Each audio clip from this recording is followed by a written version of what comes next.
Hello, hello, hello. And welcome back to another indie game. And don't worry, the game is not muted at all, as you can clearly hear here. Um, this game currently just does not have any main menu music, that's all.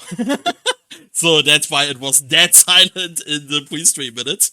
So, yeah, we continue our pathway. We continued place testing indie games. Let's say it like this. Let's say it nice and easy. And this time we have a handful of dust, which from the first looks of it seemed to be like a more traditional take of a Metroidvania game. I'm personally always a fan of Metroidvania games, so I don't mind. And yeah, we are gonna take a look at this one.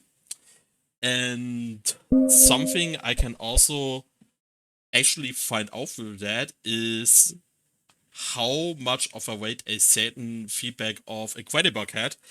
Because in Incredibug, towards the end of the game, we had connectivity issues with my gamepad, and I wasn't sure if it was a problem of my gamepad itself or of the game. And this is something we can easily find out with this game today. Okay, aside from that, same thing as usual. I will be a bit more nitpicky in this playtest. This is not because I think the game is bad, but because I want to give as much feedback as possible. And this is why I might mention things that might seem overly nitpicky. And yeah, with that said, we can start right away with some feedback. The first feedback is basically something I already mentioned, and this is no main menu music. I probably expect it will be implemented later on and it's just not there yet. I mean, depending on the game, there might. Oh, yeah. Yeah, that's great to hear. I've seen your. Wait a sec. The cat wants to go out. It's always a great thing with the cats. Scratch, scratch, scratch on the door. Scratch, scratch, scratch. Meow, meow. I want to go in. And then, no, I actually want to go out. Always great. Okay, give me a sec.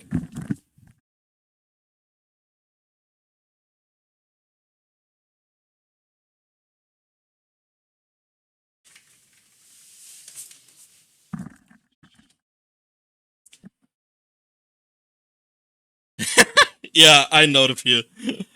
So, yeah. Anyway, where was I? Yeah, I saw your list of to dos, and I was delighted to see how much feedback you are taking into consideration. And of course, that a lot of the tickets and tasks were also stuff that I mentioned. So it really seemed that I was helping here. And if, I mean, let's say it like this. If I manage to give you at least one additional thing to improve upon, then this already made the playtest stream worth, because it meant that because of me you found something that helps you improve in the game, and this is and hopefully this will be the same for a handful of dust as well. So yeah.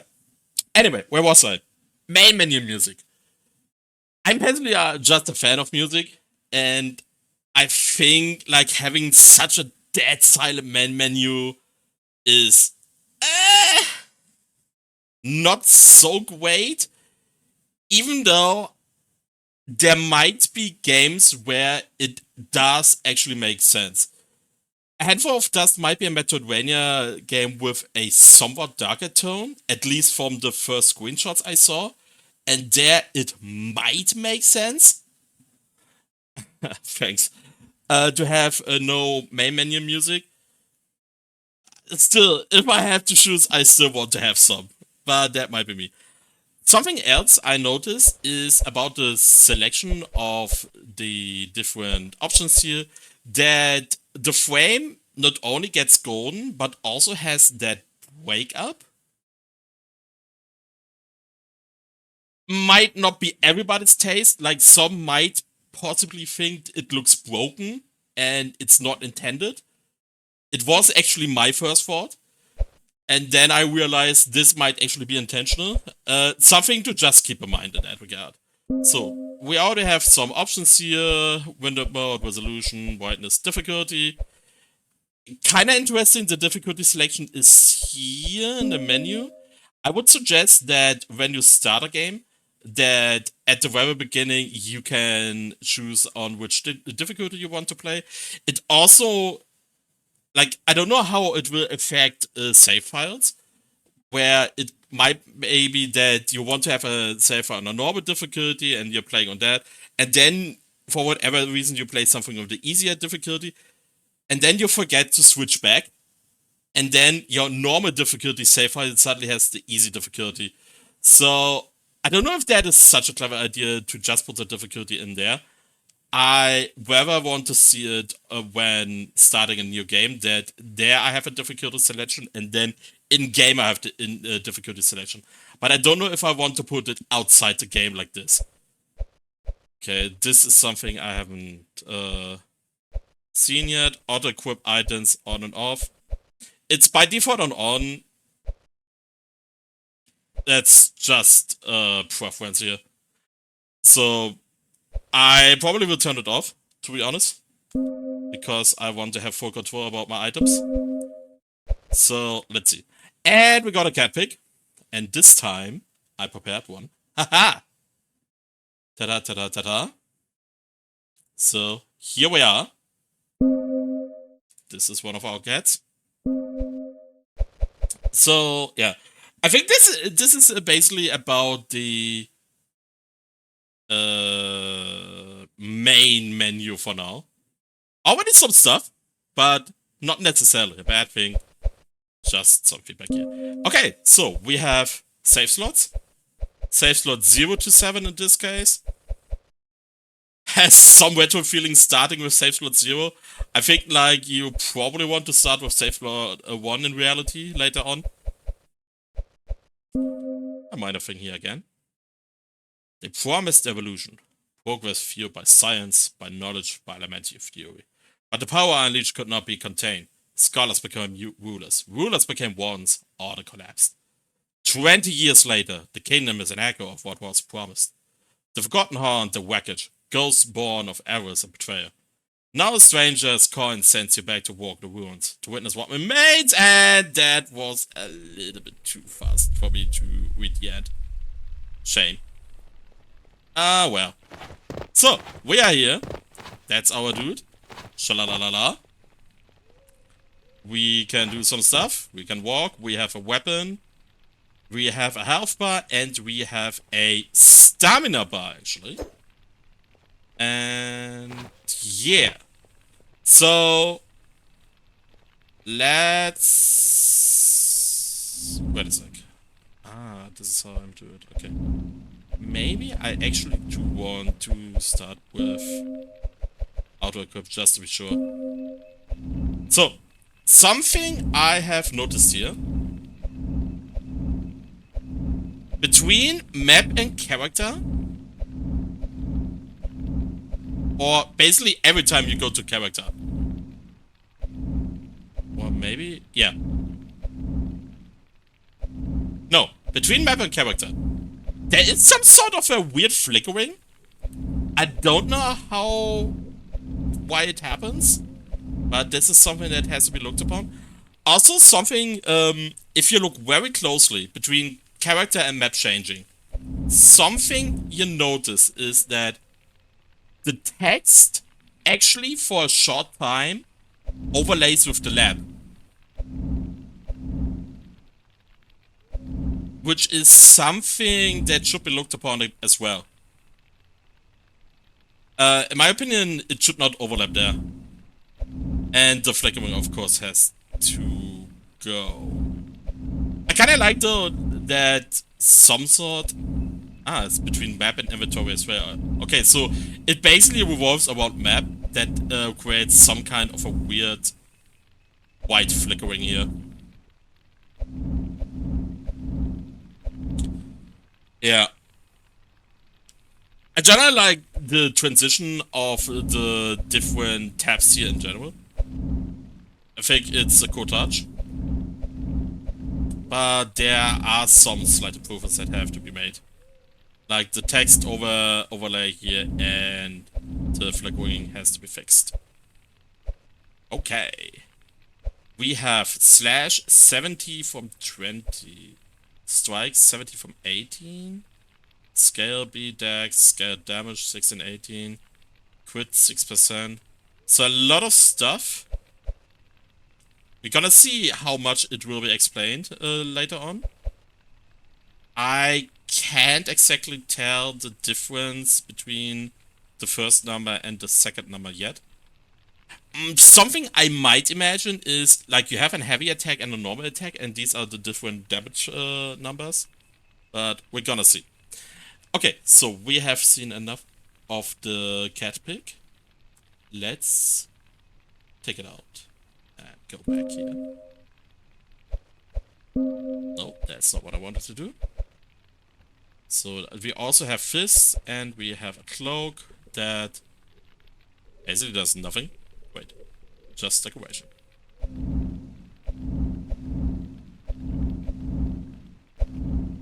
Alright, so let's go back here. Some areas are inaccessible if you lack the required ability or equipment. You can return to explore this area later in your journey. This is most likely a tooltip that's going to stay, and if that's the case, you have like they don't start on the same column right now. There seems to be that there's like one tab or so, one indent for the first line. This, of course, has to be brought up in line that both start the same vertically. Or, if anything, I think the second line has to be... I'm forgetting the word right now. Has to be wrote in? Indented in? You know what I mean, you know? Like, give me the mouse real quick. Oh, interesting. My mouse is not shown anymore here. Sadness. So something I also noticed when I quickly tried out the game is mid-air attacking. Watch this. A full stop when we attack. Like, maybe I have not played enough Metroidvania yet, but this is very unusual, right? Usually when I do a mid-air attack in Metroidvania games, I'm used that my character still continues to move and does not do a full stop here. So this might also just be the weapon in itself, and maybe there are other weapons later on where I indeed continue to move, and then it's totally fine. This is something we definitely have to look upon, how it is with other weapons. So that was our normal attack, and we of course also have a heavy attack. The heavy attack mid-air is actually kind of cool. Something that's kind of weird though about the heavy attack. Look at the green stamina bar. Do you see that with the heavy attack? It actually drains the stamina bar twice. Because it also drains on the landing. And this also happens... Okay, so there is something here. Interesting. When I tried it out real quick, I was actually playing without sound.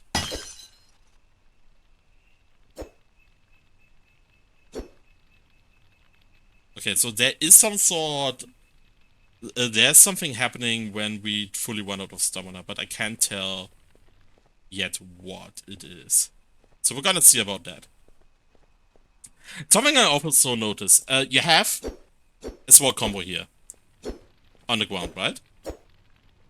And when, like, this is a game that basically has attack buffering, so you can already input the next attack before the animation of the first attack is finished. That attack buffering in this game is insanely large.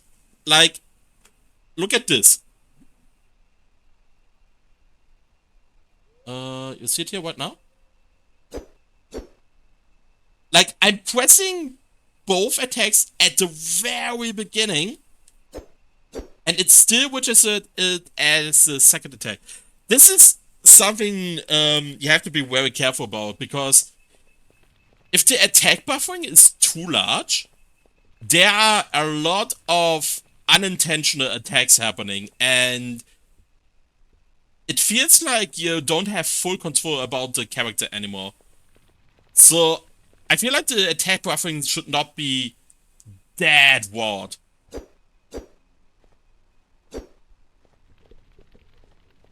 Okay. But I think that's everything we have here. Welcome to the demo for A Handful of Dust. This demo consists of free content from the opening section of the game. It's representative of the final game, but select content has been added, removed, or reorganized. Leave feedback or report bugs in the Steam community or on the Discord server, which you can join from the main menu. Okay, we can actually really only use the close button. In my opinion, you should also be able to just use the accept button. Maybe it's like this for other for other dialogues. I don't know yet, that you can actually choose both options.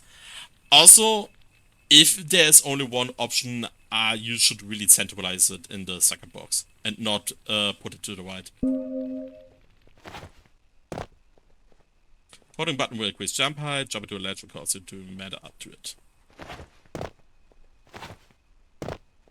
So, automatic climb function. Yeah, nearly 70%.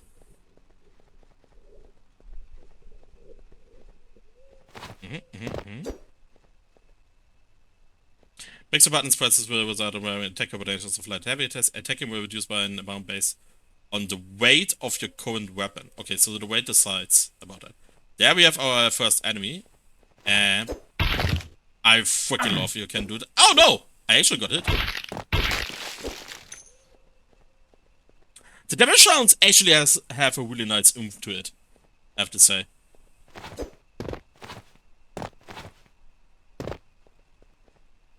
Like, you really feel the weight of your attack there. And we got 6 gold. Nice. Switch between equipped weapons. Crates contain valuable resources, items of gold, attack crates. Okay, same thing here again. Second line should be in the same column as this second line. Second and first. It looks really weird. Okay, we can pick up stuff here. Oh, we can actually roll. Interesting. Do we also have a mid-air dash? No.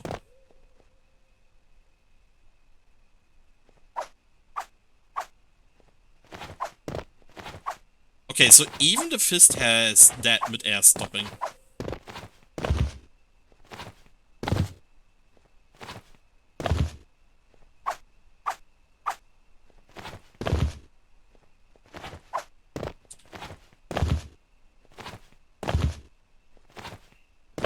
So we need to see a few more weapons. Something I'm noticing already is that the sword weapon and the fist weapon feel actually fairly samey. But using a fist weapon here as a comparison, of course, is kind of moot. Because these are usually supposed to be weaker weapons. Oh hey, we got a shout out from Goddess Games. Nice. So yeah, let's go back to our sword again. Climb up here. I need to attack with a projectile. Something I want to do real quick is I actually want to widen up the game a little bit. Oh, really? I can't change the brightness here anymore?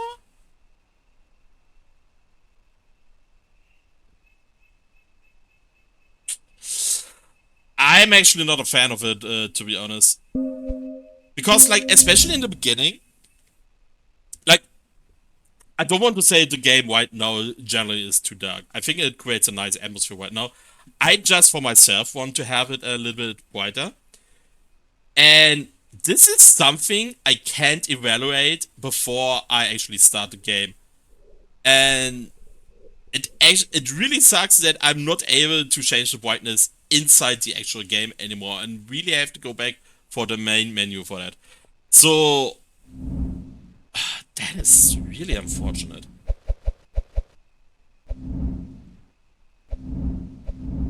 Okay, I guess we continue then. Like, I don't know if there is some kind of an out of...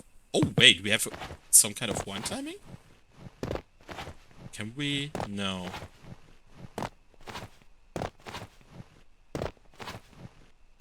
Okay. There's not much we can do with it. It's basically a fairly realistic wall sliding where you don't have a wall hop or something like that. But that's maybe something that also is going to change with more abilities. It's a Metroidvania after all. And this would make up for a good ability to receive later.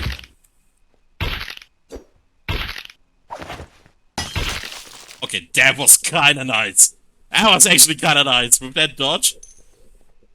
Oh yeah. Shooting purple for the XP bar is not a great choice in my opinion, by the way. It's like right now, it's really hard to see the progress of your experience. This should be a brighter color.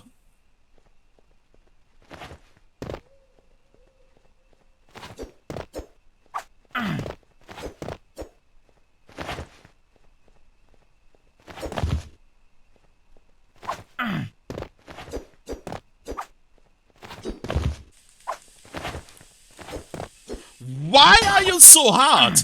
My god. I've lost over half of my health because of this stupid bug. Holy moly.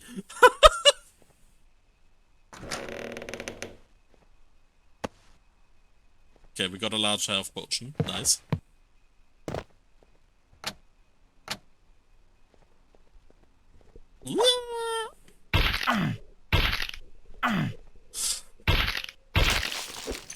Okay.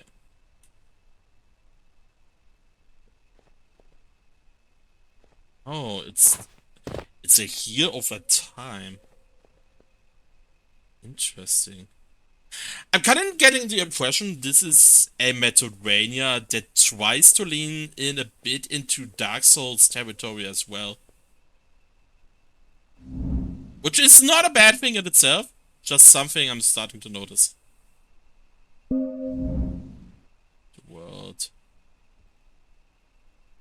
Okay. Place pin.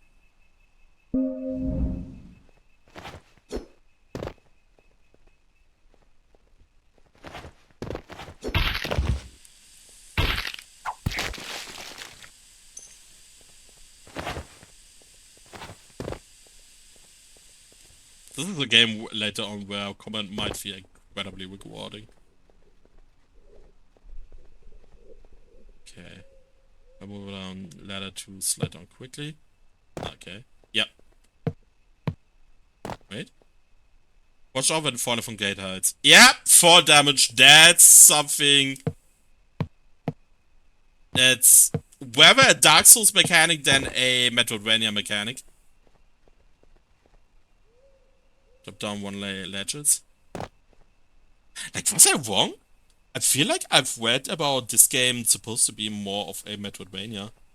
I mean, to be fair, Metroidvania and Soulslike games do have some similarities in terms of exploration and stuff like that.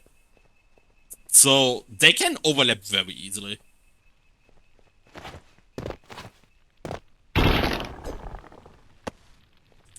Vigorberry Extract, small hellfire. What is the concentrated Alex? That is a typo.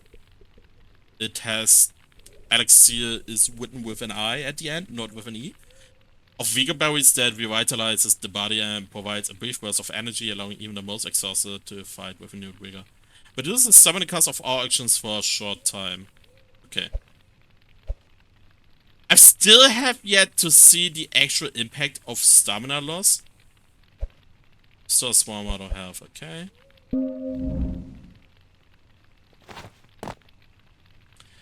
Be to save at the obelisk. Activate the obelisk to rest and save your progress. Resting will heal you and will restore your supply of large healing potions, while will also restore most enemies you have defeated.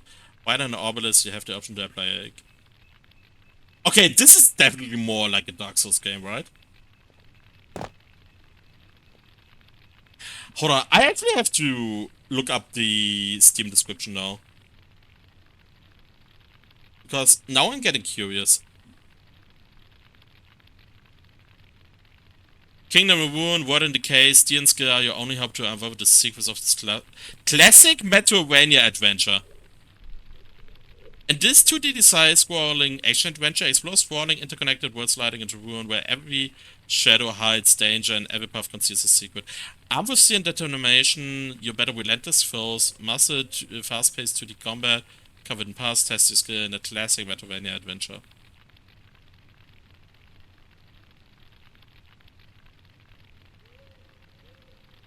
Yeah, so... Alright. Thanks for tuning in still.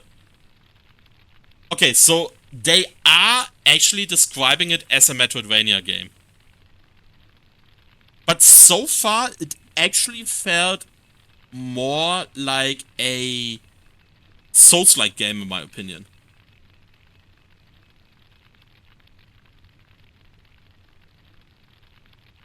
Like, also, especially also considering the amount of damage the enemies did. 15 damage from that little wasp is actually obscenely high. But it is fine in a Souls-like setting. It is surprisingly high, though, in a Metroidvania setting.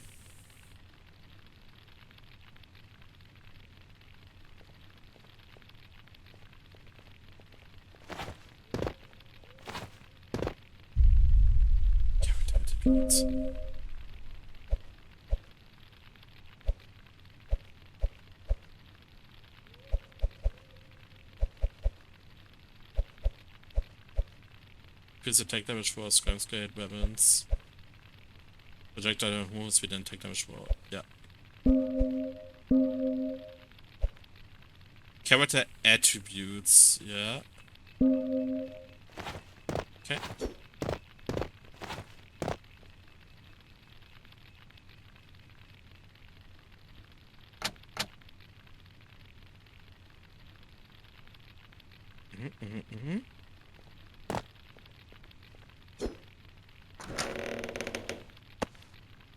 Stamina capacity increased.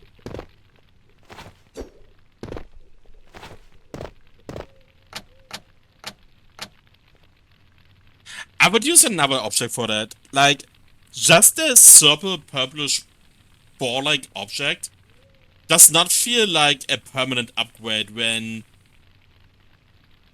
ball-shaped objects of other colors beforehand were simply consumables. Like, I would actually place a more distinctive looking object here.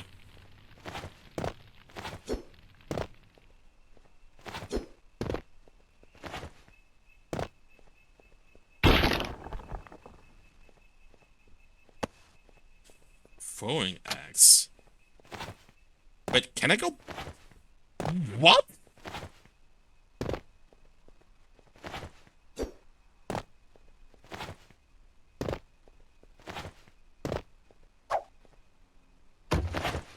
Wait a sec.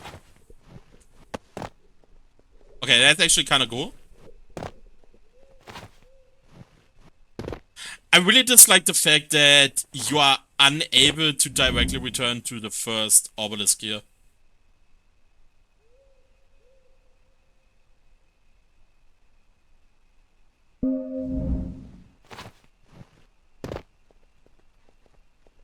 Like, this is something not even Dark Souls is doing. Because I just wanted to go back to the main menu but just save again real quick. But I guess I just go back to the main menu now anyway. Exit to menu. So we saved, great.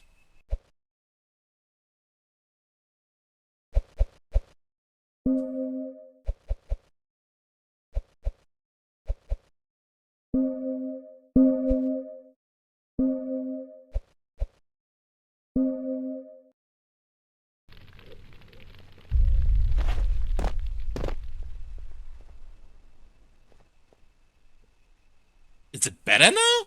Is it worse? I actually can't really tell, to be honest.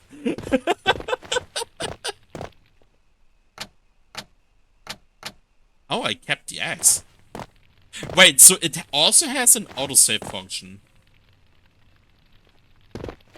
Okay, interesting.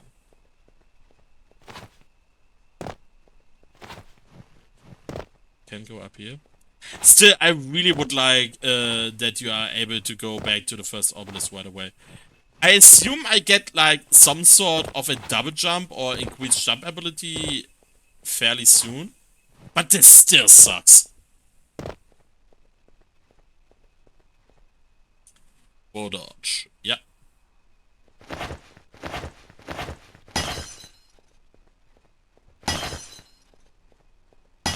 Okay, so it does enable my actions for a sec.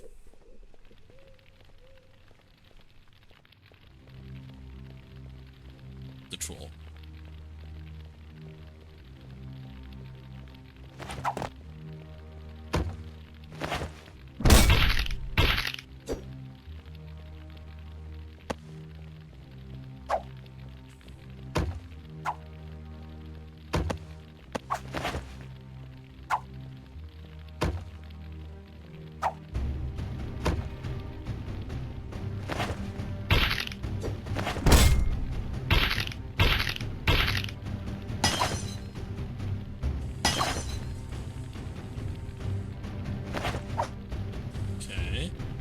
I think I want to use a... Ouch! And I jump right into it. Ouch! I was not expecting that.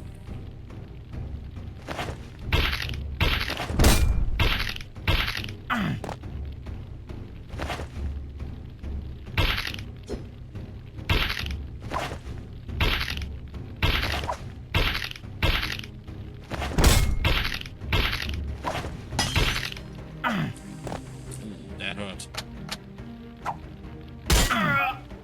What? Oh, come on! That was such a scum! That was such a scum move! Oh my god! Really? The rebounds!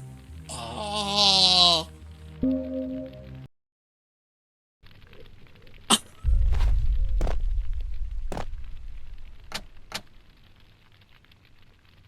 Oh wow, really? My consumable? Oh my god, that is so punishing! Ooh. So this is something... But Dark Souls kinda does it as well, right? Yeah, I think Dark Souls, when you die, your consumables are lost as well.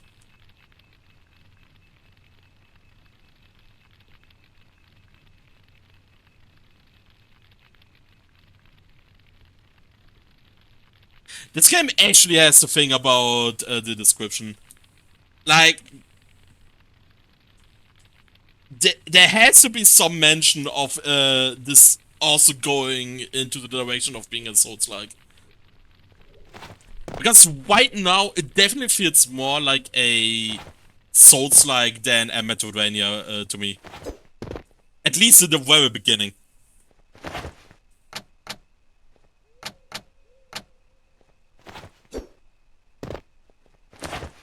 Okay, so I was a bit too aggressive. Like, this is not a hard boss. I was just super turbo aggressive and really, really reckless with my stamina. That completely went on me.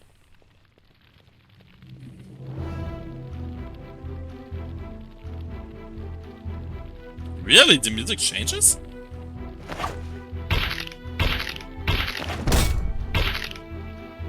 But why?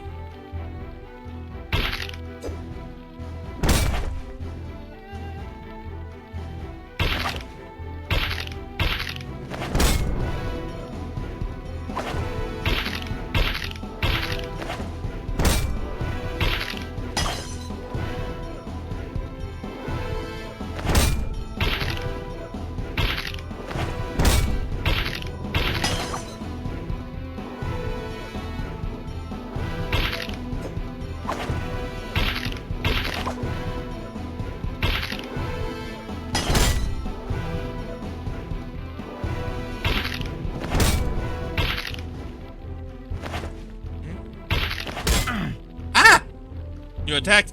Mean.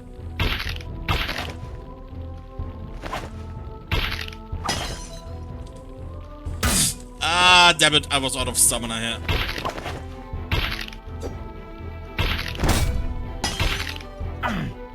Yeah, okay, fine. Ooh.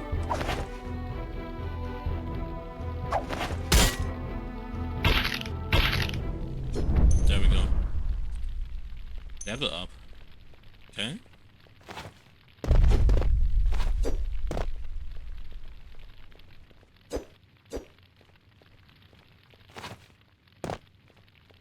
I wonder what would have happened with the hammer if I would have defeated the troll with the hammer in the end. You get it then? Thank you! I completely give up hope. I suppose I'll adapt, although I have nothing to bear with it. I was leaving this land to find a place that could still offer a future. But the worlds are full of beasts and broken men. They led me only to this cage, on the menu for their monstrosities next beer. I can offer you some advice by way of repayment, I suppose. If you're seeking shelter, push east, through the rot of the mire and the tangle of the hollow. There's a village there, where a few souls still huddle, clinging to order. Whatever you're looking for, you won't find it out here. Yeah, like, this is supernatural that for, like, continuing the dialogue, I can press A all the time, and then for the final bit, I actually have to change the button. Just enable A and B all the time. So, wait a sec. Can I talk with you again? Are you my life, stranger? Don't squander your own. Seek the village, they can offer some shelter and may have answers. Some, at least. Heyo! What up, Sancho? It's going fine so far. Expectations were a bit subverted. Like, it's described as a Metroidvania, but it's actually more like a 2D Soulslike as of now, which is fine for me, but it was simply not what I was expecting.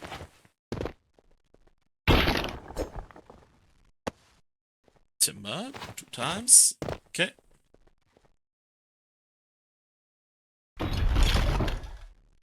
Yeah. That might be a pretty good comparison indeed.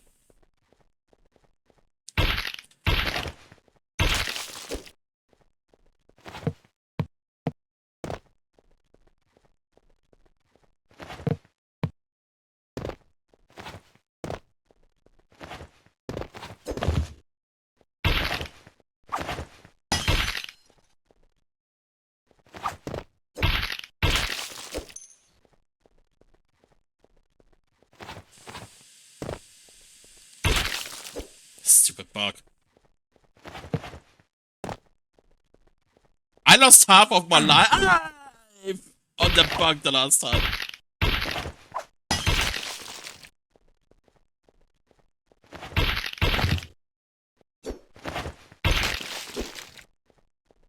Getting a fear for the combat though.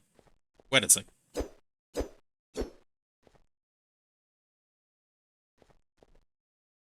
Ah, that was just because I passed by. That was giving me some paranoia there. I was thinking that there's some kind of secret or something like that. Okay, these enemies are new. Okay, how much is my 4 damage? It's not to be underestimated.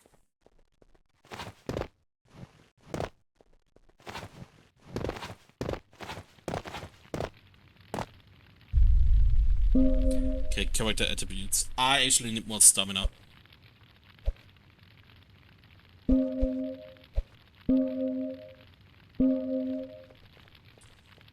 So the set system is fairly basic, right? Something that has to be considered is dexterity versus strength. Because dexterity, just the fact it also boosts movement speed, might let you lean more into dexterity weapons compared to strength-based weapons naturally. Because this is always giving me a benefit beyond damage scaling in the end. Also, it helps with projectile damage. Like, and you even start with a dexterity weapon right now. So, there's a lot of stuff that innately incentivizes you to go into dexterity.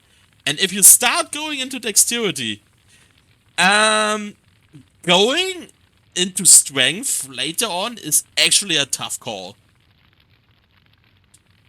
So if we are now into the direction that this is more like a Soulslike, then I think at the very least you should implement a very basic class selection that at the very least gives you the starting choice of a strength weapon or a dexterity weapon. Because starting with a certain kind of weapon and therefore with a certain kind of damage scaling really innately pushes you in that direction and makes the other aspect, the other damage scaling aspect, unattractive right away. Like, I'm already at a point, even though I've only expected one dexterity, but from what I've seen here, that I'm like, I will most likely never going into strength unless I just want to have fun or something. As if I wouldn't have any fun with dexterity-based weapons. But still, I feel like this has to be more balanced here. You simply don't have an incentive going into strength at the beginning. And the less you have an incentive in the beginning, then you even lesser have an incentive later on. You know? So, yeah.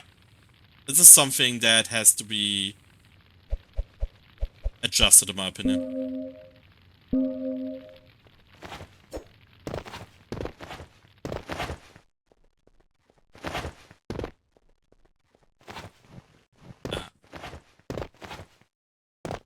Okay, wait.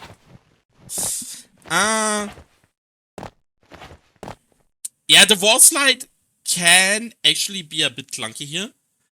Because depending how you jump into here, and you are pressing your double jump a bit late, you then start going into the wall slide animation, and you don't properly do your double jump then.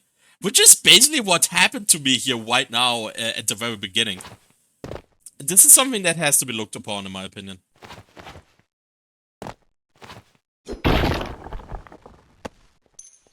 Wood iron. So it seems I'm already getting some material stuff, right? Charm, strange.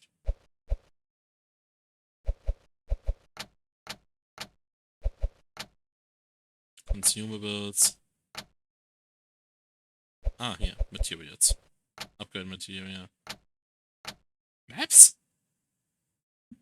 Okay, interesting. Namaya. Alright. Can I? No, I can't.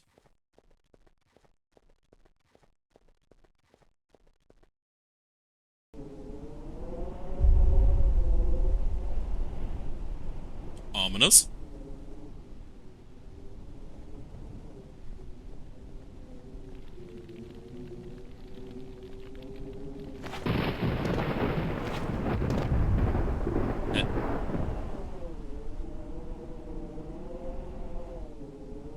I thought for a small second that's the end of the demo.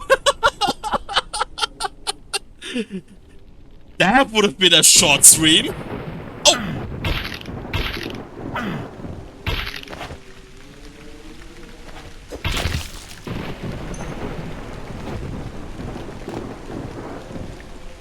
Ah!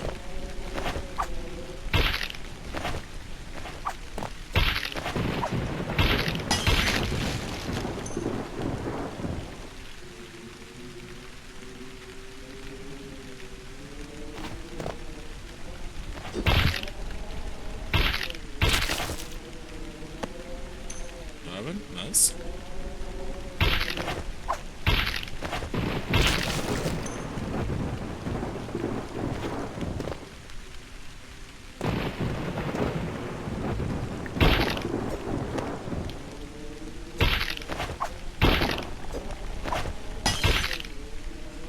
Ah!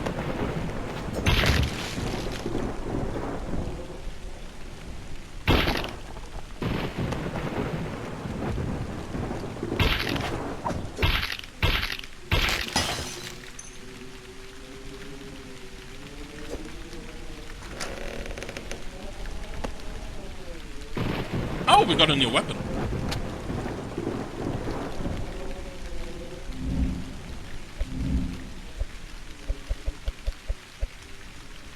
Oak branch staff, level 1, E strength.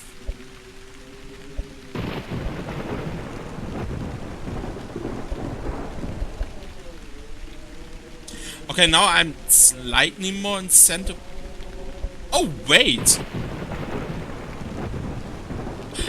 Oh, forgot what I said about starting with a dex weapon. Whoops! Yeah, actually starting with a strength weapon. Oh, I looked at the fist beforehand. I'm an idiot.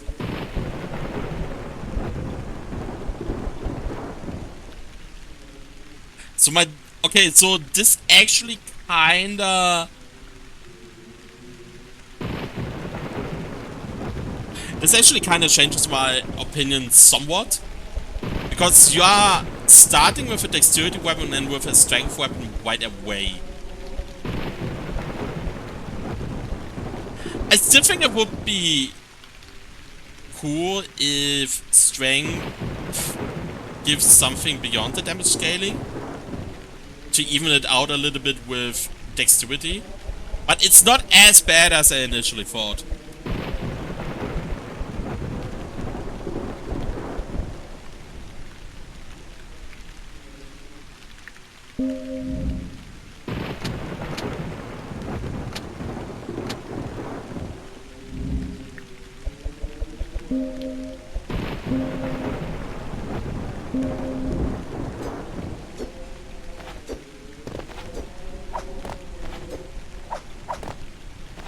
Ooh. Okay, now I have a... Did I have a triple mid-air attack with the sword as well? I had! I just never noticed.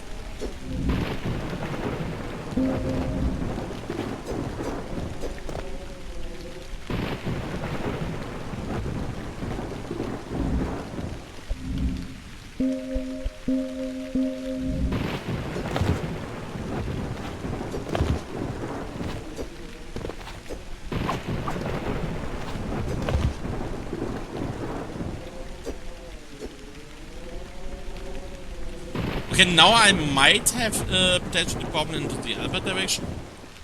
That I'm getting 2 strength weapons right away and not a dex weapon.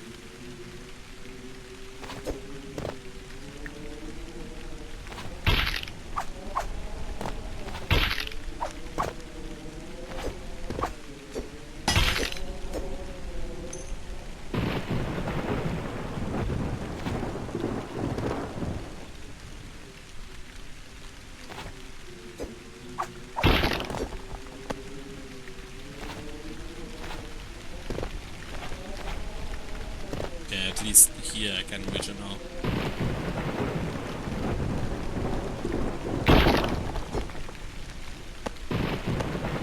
One has my file.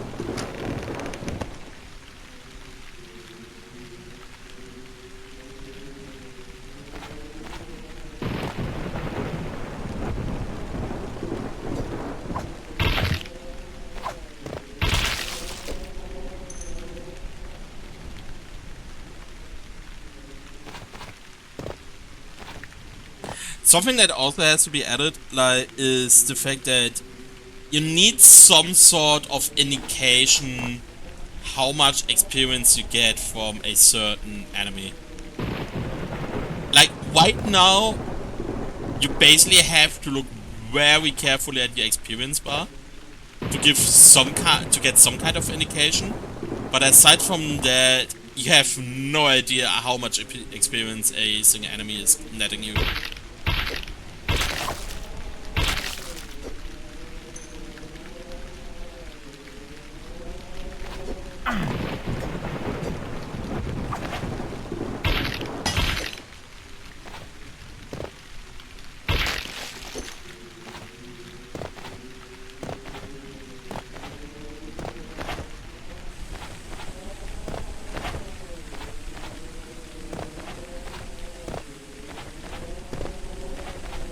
Something that should be explored, by the way, maybe it already was done and it was deemed that it's a bad idea, is that the very act of jumping drains stamina as well. Like, the thing you have about your stamina management right now is you are still fairly dodgy just by nature of being able to jump. And even the double jump is not using up stamina. Like, I can understand that maybe the singular jump is not using stamina, but I feel like at the very least the second jump should.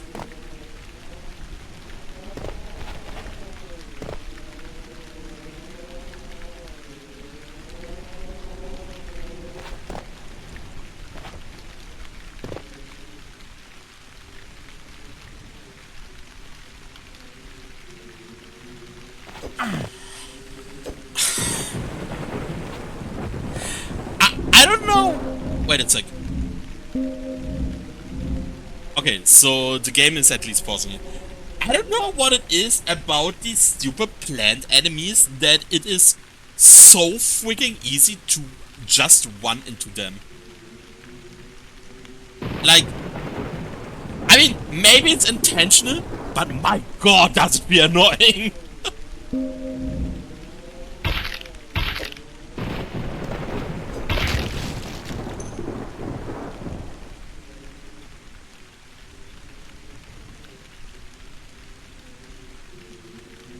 There should also be some kind of a drinking sound when drinking a flask. It feels very anticlimactic just having that drinking animation with no sound behind it. The Baron's the hollow. Okay.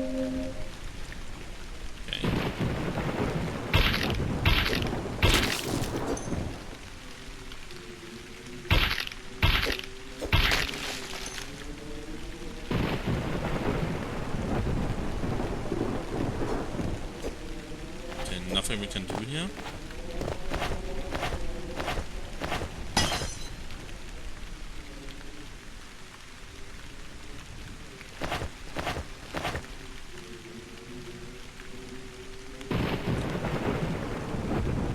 Kinda interesting, by the way, that a dodge roll in this game is not a speed increase.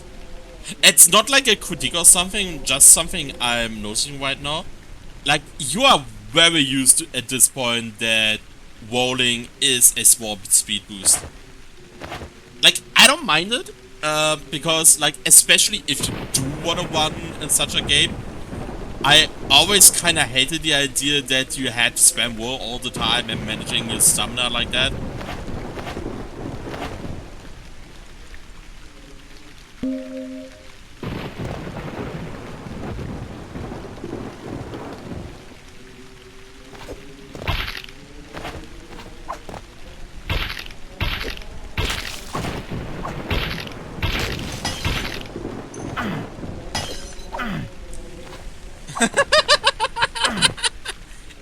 noticeably faster. Imagine like 100-meter sprint, and the fastest way is actually rolling.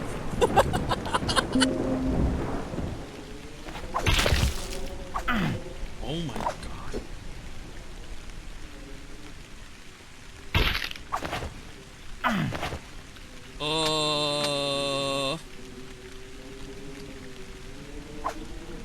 So, wow, that's really not much.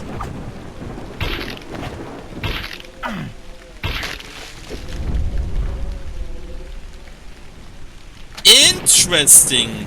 I didn't notice that before, that level ups do actually forehear you. Huh.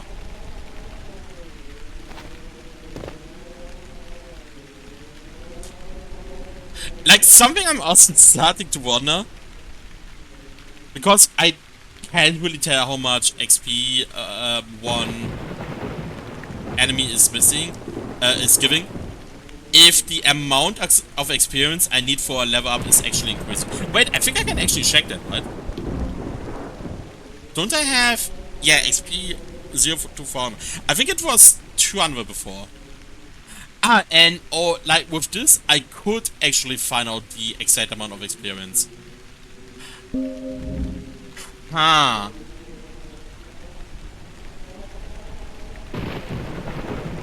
That might be good enough, actually. Like, if I'm thinking of actual Metroidvania games, it's not like, this is actually kind of interesting if you think about it, because Soulslike games give you a more direct information about the amount of experience you are getting compared to Metroidvania games. Metroidvania games do actually do it more in the background, which is normally due to the fact that you have so many damage numbers going up that showing the amount of experience is kinda moot. Where in Dark Souls is where in Souls-like games is actually the other way around. You don't have many damage numbers at once, and therefore it's more justifiable to show the amount of experience. And given that from the general gameplay, this is still more like a Dark Souls, like a Souls-like game for me, I think I would show the amount of experience.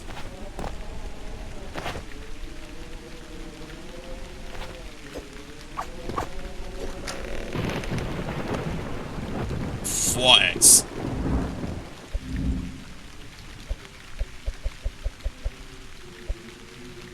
Required stat 1 strength. Yet another strength weapon though.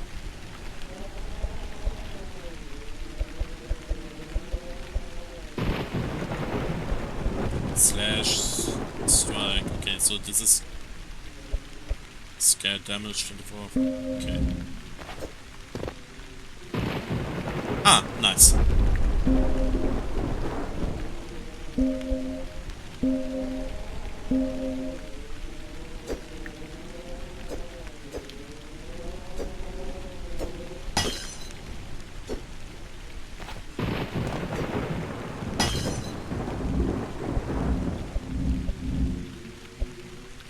And now we can go for this.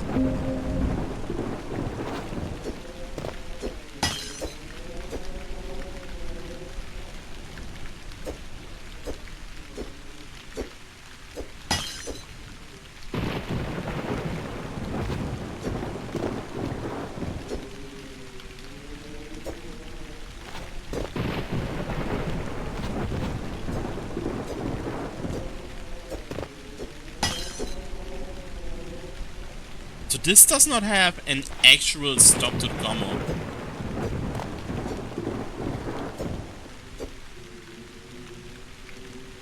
Interesting.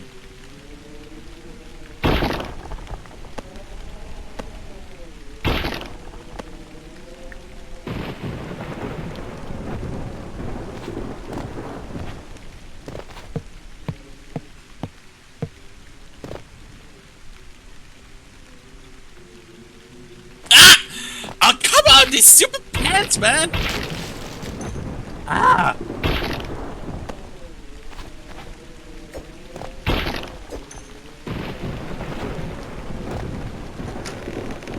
Stamina. Large health potion capacity increased. Okay, so basically all kind of purple are permanent upgrades.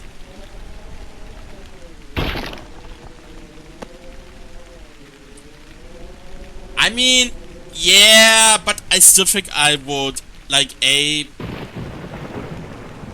do another shape object for that to make it more distinct, and B, then I would actually split up the different types of upgrades into different colors.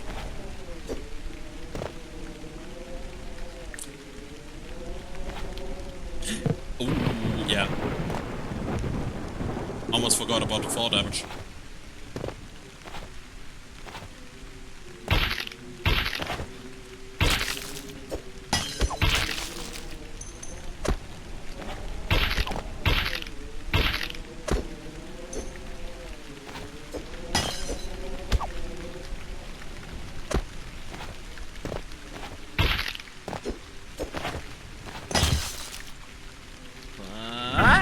Damn it.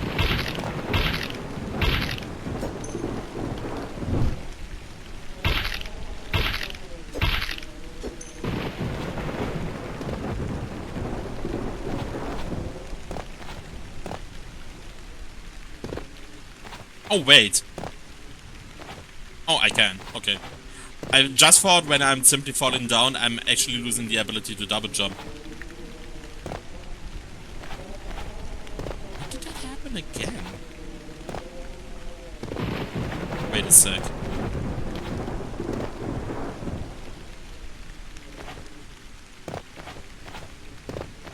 I kinda have the feeling.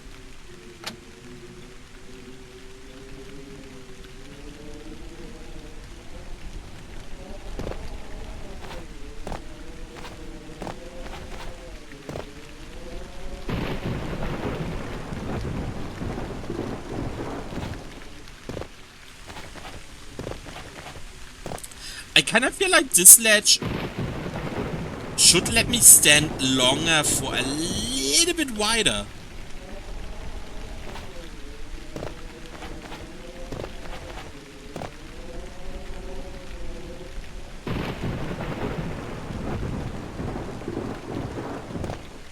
I feel like the ground is not extending far enough there.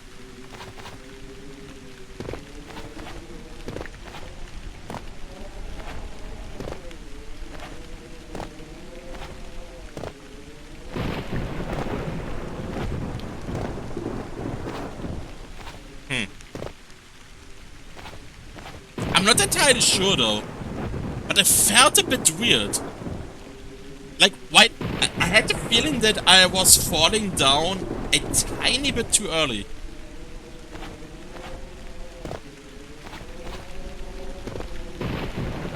Like, maybe I was just hallucinating?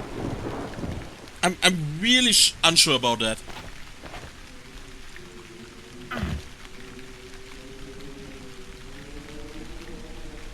Ouch. That was hurtful.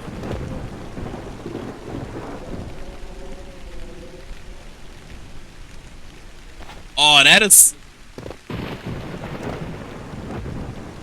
So, like, the Metroidvania part is the fact that you get new movement options, right? This is something you don't really have in Soulslike, but more in Metroidvania games. Which is actually mean for stuff like this where you want to explore, but because of the fall damage you can't properly explore. Because then you are just almost dying.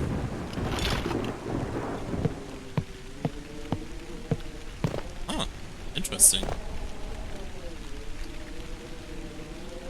That was very subtle, right?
hit me?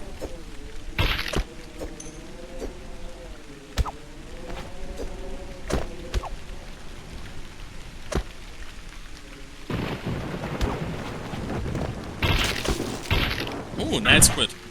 Ah.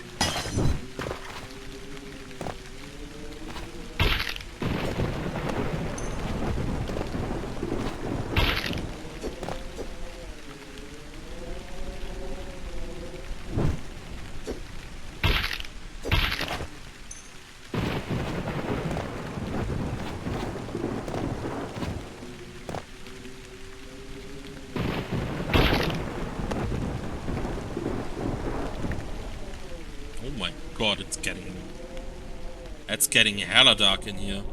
Okay.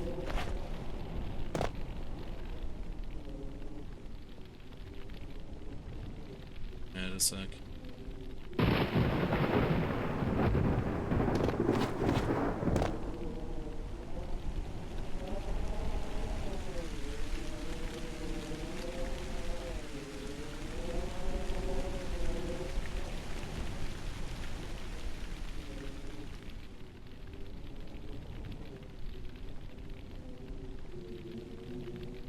That Wayne effect should stop way earlier.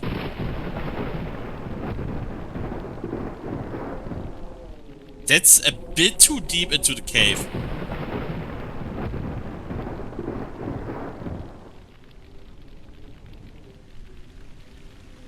Like, when going out of this cave, I think this would basically be where I would start it as well.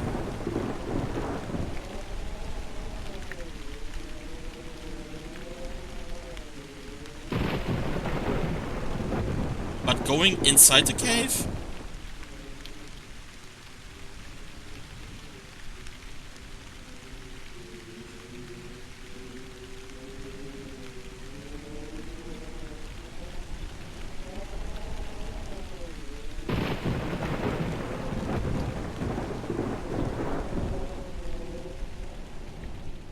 Yeah, that's too deep in.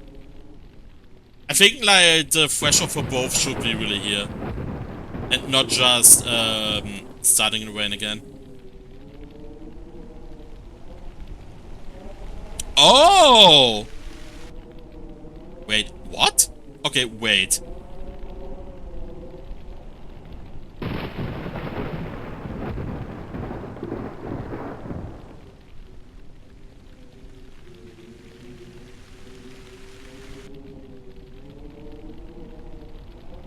Oh, so the Wayne animation is basically a cycle of an animation, huh?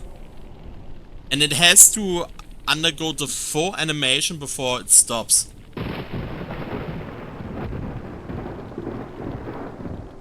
Which makes caves a bit awkward, to be honest.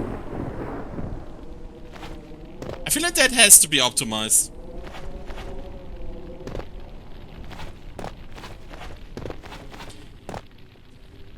I can imagine though this might be a bigger change to improve that. For like a mid benefit basically. Oh wow, okay.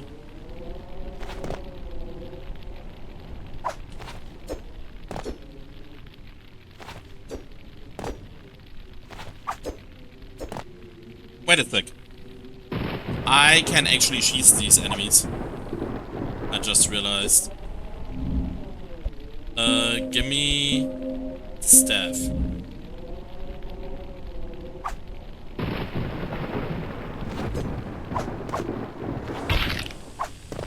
Haha! Haha! Psych! Can I lure more enemies here?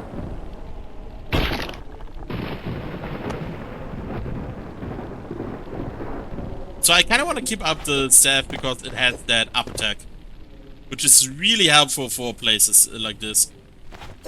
Okay, can't do anything here.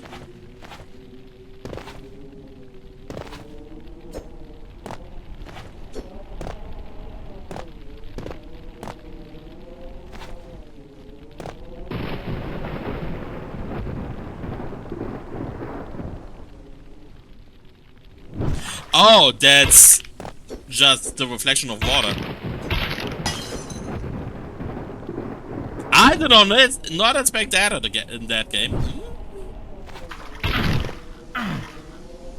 Wait, what? Where am I?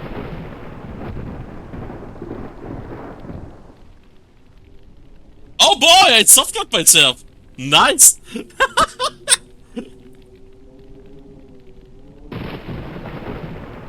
That bridge is not safe.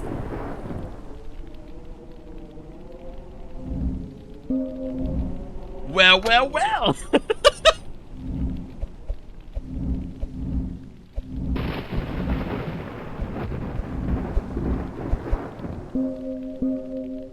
I really hope that's enough.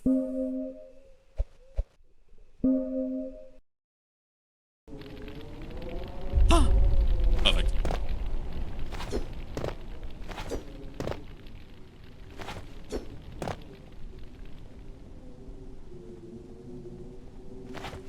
Yeah, it's a bit of a setback, but nothing I can change, really. Okay, I have to do a small break. We are back in 2 minutes or so. So, interestingly enough, he kept my weapon configuration.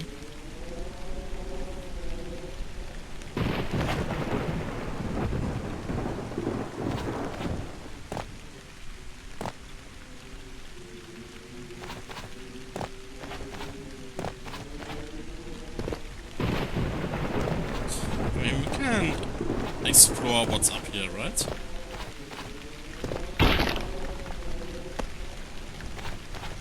See, that's the thing.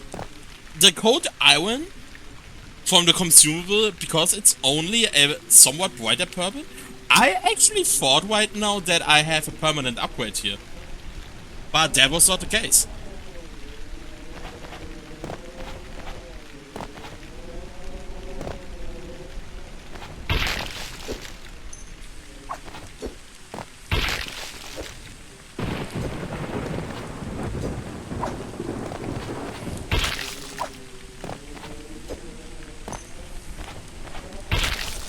Okay, the staff, like, even though the weapons still feel fairly samey, just the fact that the staff has that up attack really does give it different use cases compared to the other strength-based weapons so far.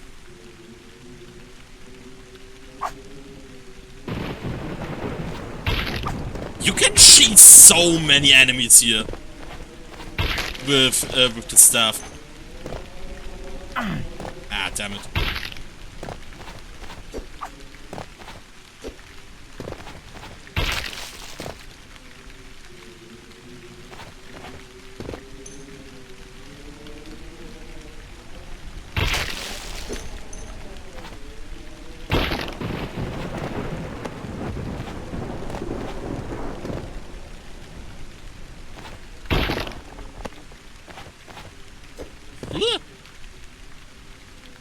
I can't go that way, Wanderer. The gap hides the path up to the mountain, the monastery. There's not much left at the suburb beyond ruins. I was there, you know? The day the gods ascended. So my brothers stayed to fight, even when it was clear that there wasn't anything left to fight for. Most just scattered like ash. I've tried to track them down over the years. I've spent a lifetime honing the skill to find men who don't want to be found. But how do you track ghosts? The man I knew died 2 decades ago, along with the cursed place. If you're dead sad on walking in those ruins, you're missing the essentials. The mountain has shifted, the path there along with it. There are fissures, like this one here, too tight for a man to breathe in, and cliffs that require more than a strong will to extend. Come back when you're better prepared. Okay, something I just noticed right now.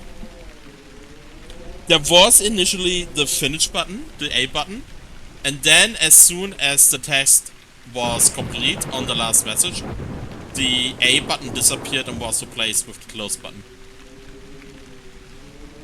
Can't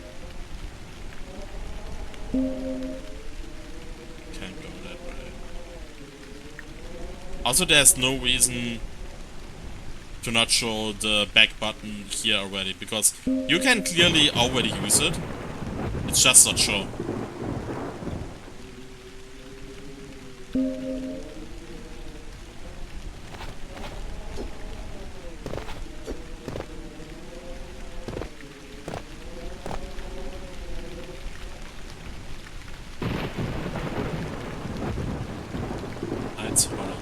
Okay.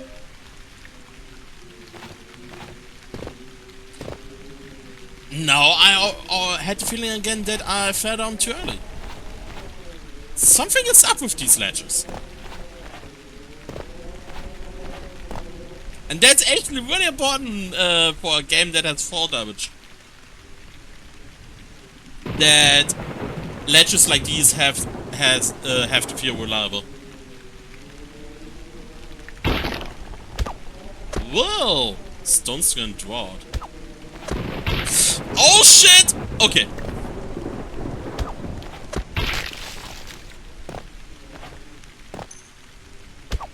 Ah! Damn it!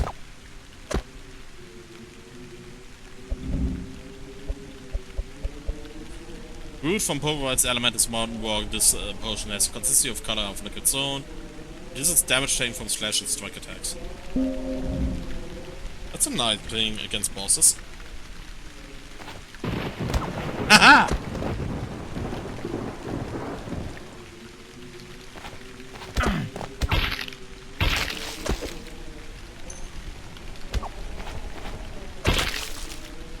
Oh my god.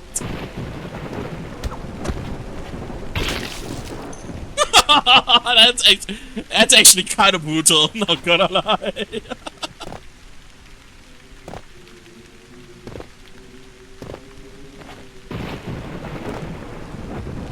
Wait, what?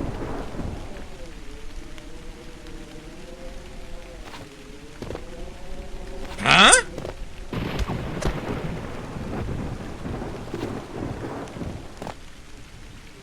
Huh? There's an invisible object here!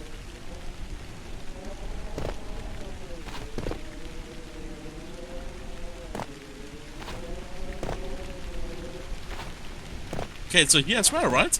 Yeah.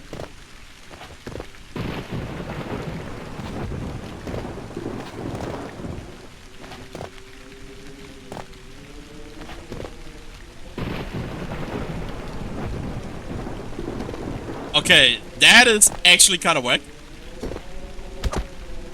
And is absolutely something that has to be fixed.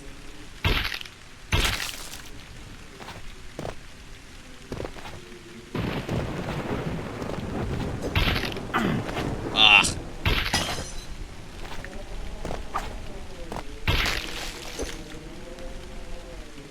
Okay, so what is the difference? Is there a difference? No.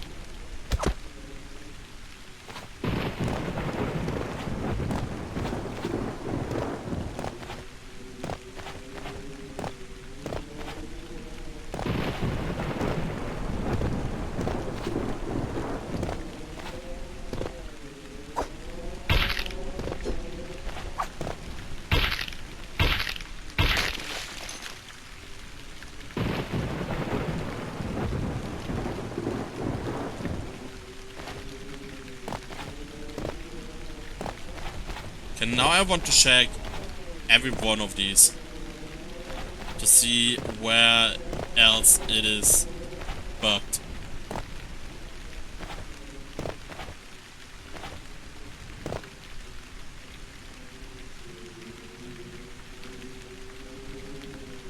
Oh, something I have to try out, by the way, if this is one of these games where the double jump basically negates all fall damage.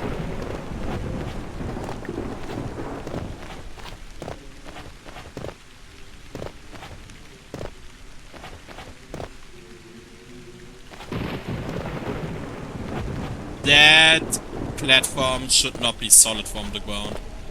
This should be a one-way bridge, in my opinion.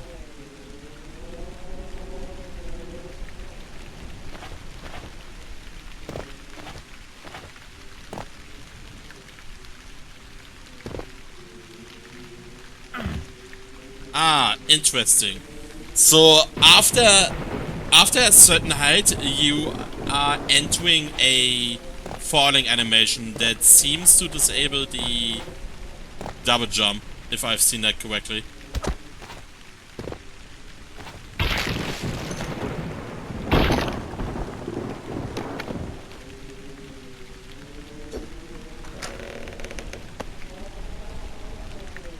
Charms provide passive bonuses can be equipped when your inventory screen upgrades the number of active charm slots available, can be found for all the world. Okay. So what do we have here? Increases stamina. Yeah. Wait a sec. Can I want to see. Move.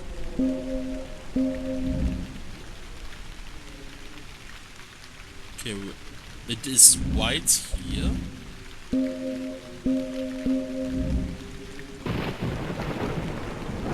Huh?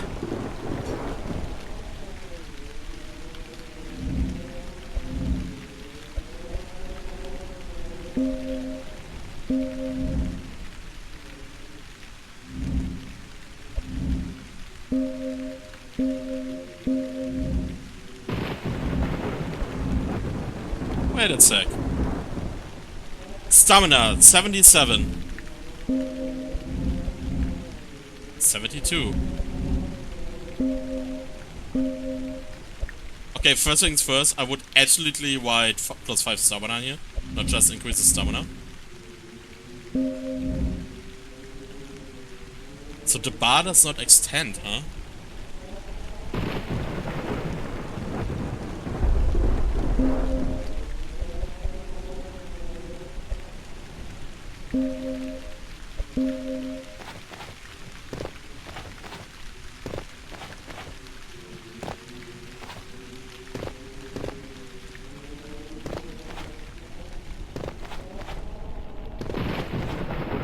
Okay, this is actually a very good example.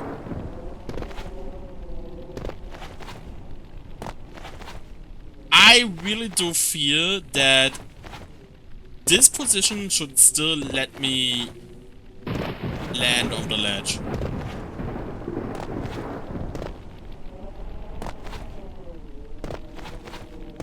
Yeah, I think these are a little bit too short as well. Uh-oh. Oh god, okay.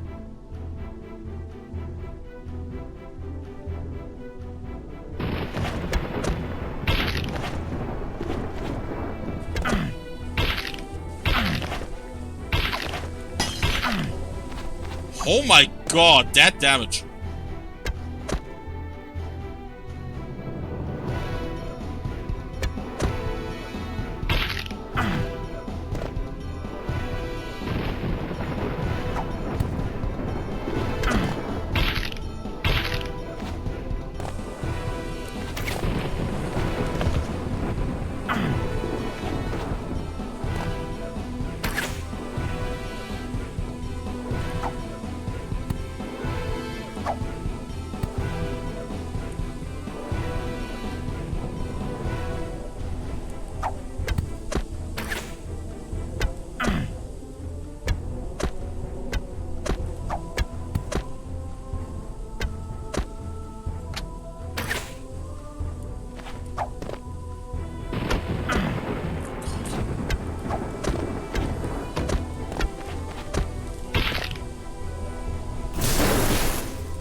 Oh, come on!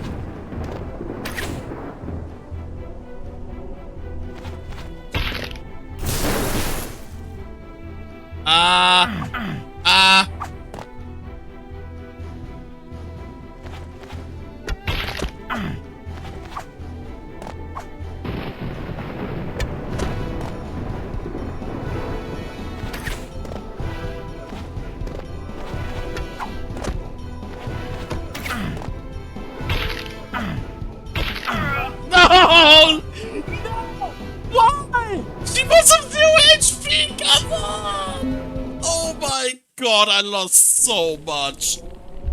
Oh, that is so punishing. Oh. Okay, wait, we need a faster weapon.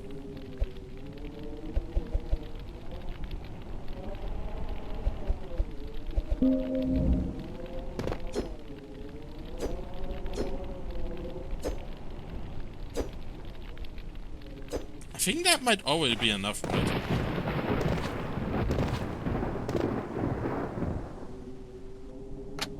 God, that hurt so much.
Ouch! That hurt.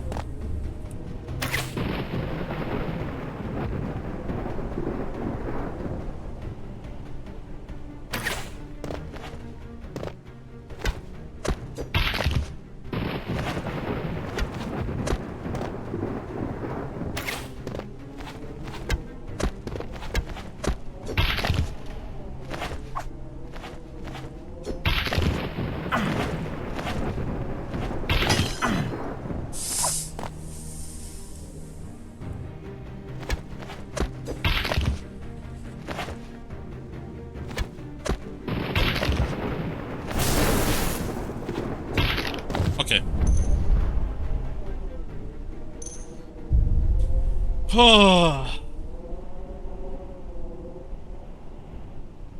So let's go back here.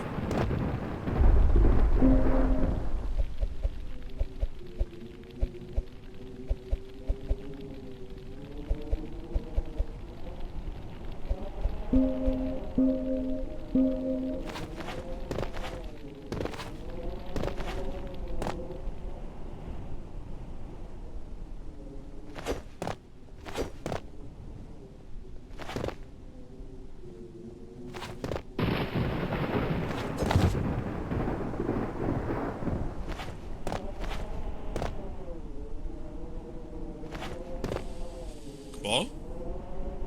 Hey, there's the others.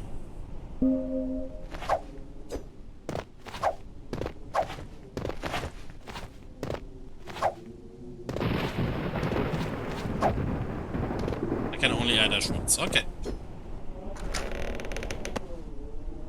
Fire arrows. You have picked up a bow. Bows allow you to fire arrows in addition to throwing projectiles. Various bows can be fired throughout the world, each with different sets for the arrow damage multiplier, critical chance to critical damage. Different types of arrows are available as well, each with unique damage stats and status effects. Both bows and arrows can be equipped with your inventory screen. Alright.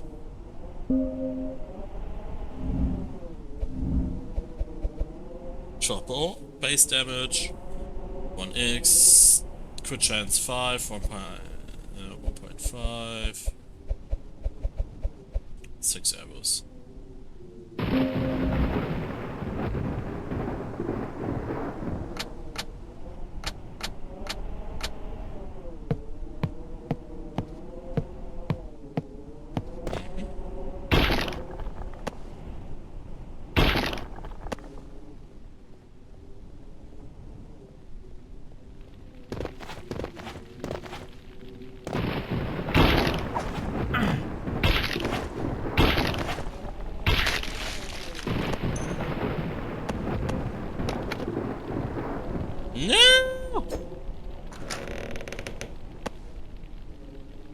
Hey, we got more health. Nice.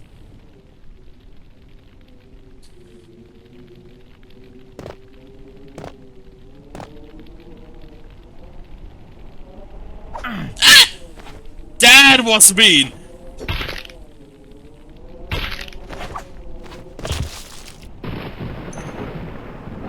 That mid heavy attack from the axe is wicked satisfying when it kills.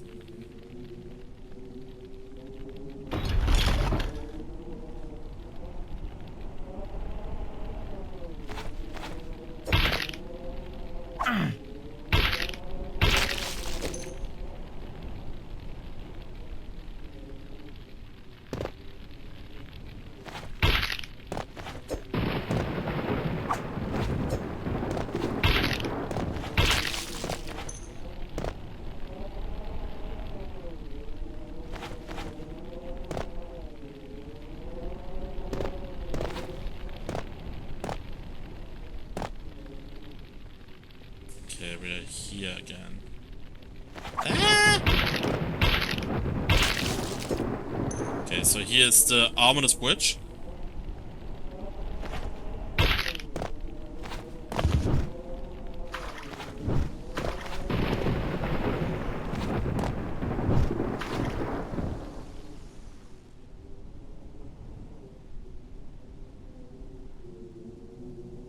Alright, so this is super easy to softlock because you can actually just jump down from the bridge.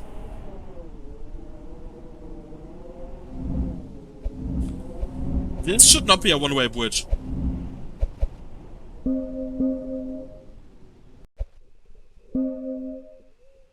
And if it is one, then it should insta-kill me when I'm going down. Because I am clearly softlocked there.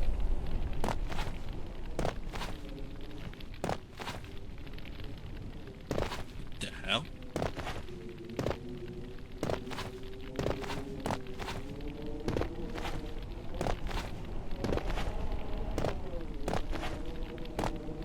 Ah.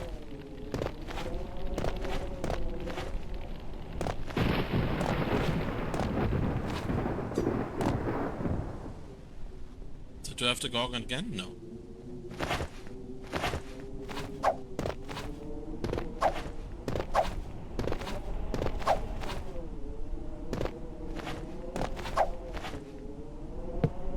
Okay.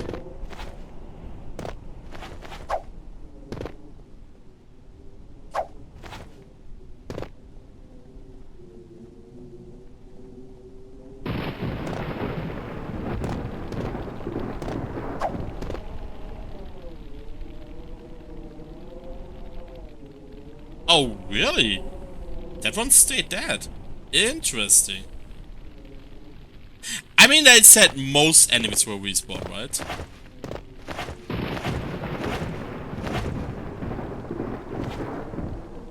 Okay, let's quickly pass the bridge.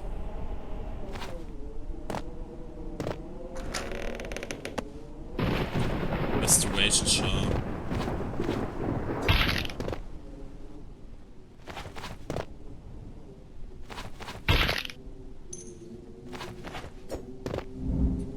What is the restoration charm?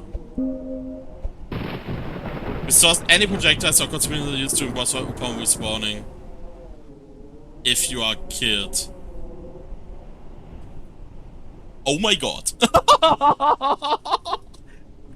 That is so freaking good. Yes, please.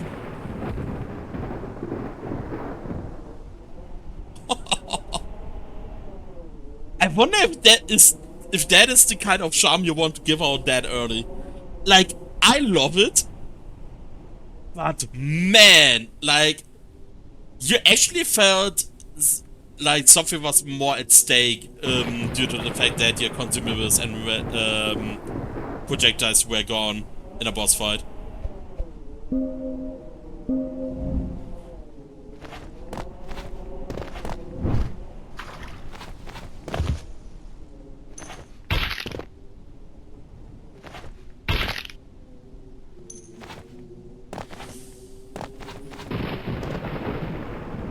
Oh! Slow down.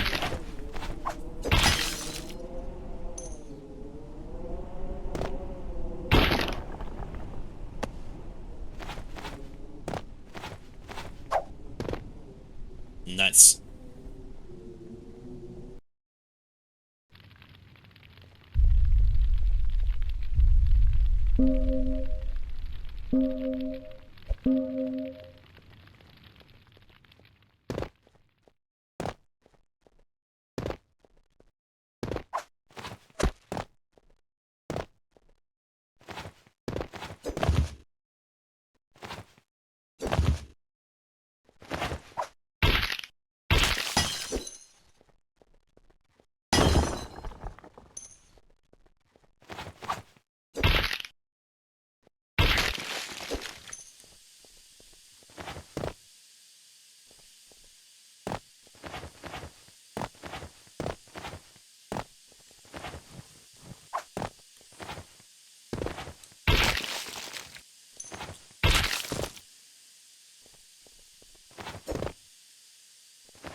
There's something I want to try out. It's not high enough. I want to see if a mid-air downwards attack is actually saving me from fall damage.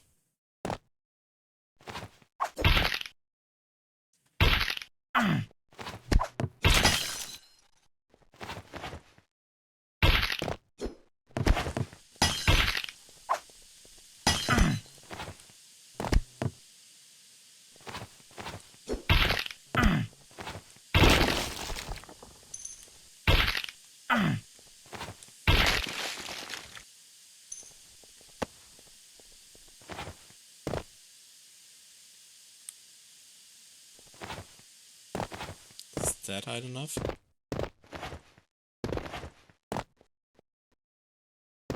No. Still can try it out. Then this is not high enough as well. I actually have to use arrows.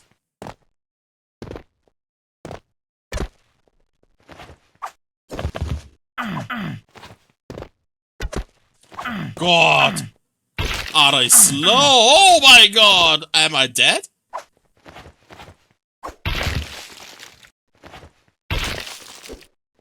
Jeez!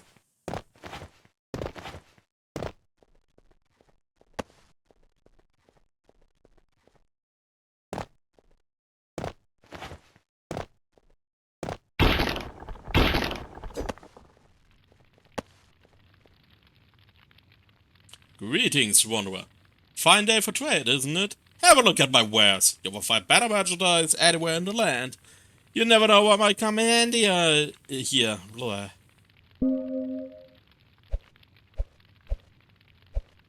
Okay, that's cool. End journey returns to the last west obelisk without reviving enemies or saving.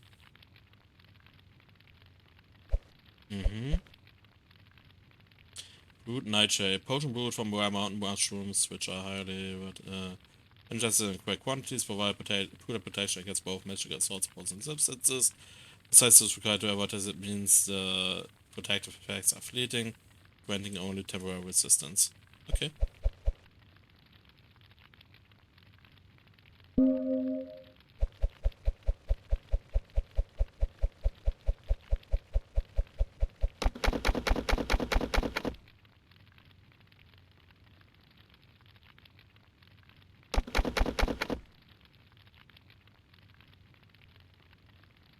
For what is he checking?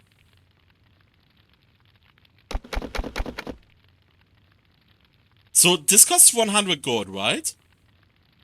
And I have 2,100 at my disposal. Why is the message for insufficient gold coming at quantity 27? That's 6 potions too many. Like, it's not even 1 potion too many, it's 6. One would be one would be somewhat understandable. There are many many ways where that can happen. But 6? That is such a random number. Okay, so what's here?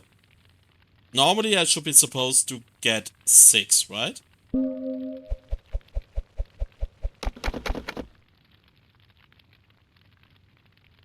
Four?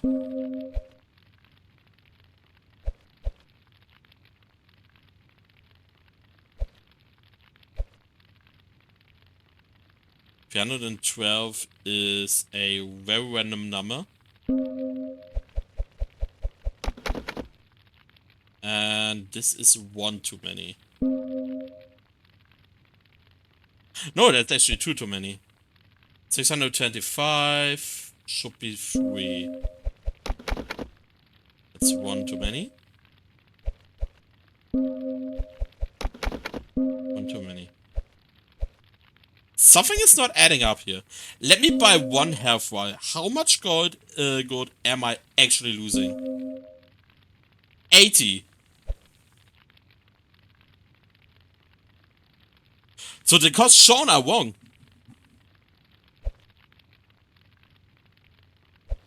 Yeah, it has to be fixed. All of these costs are wrong then.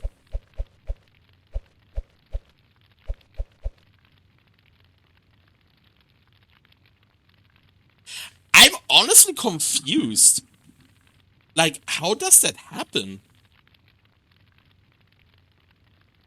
Like, I would imagine that normally you would just reference the same number you are using for actually reducing the gold, right? Like, shouldn't each consumer have, like, or, like, each merchant has some sort of a price tag for items attached to it, and that should be the same for, like, calculating the gold and showing the gold? Why is it two different numbers in the first place? That's what I would not understanding here. That is weird.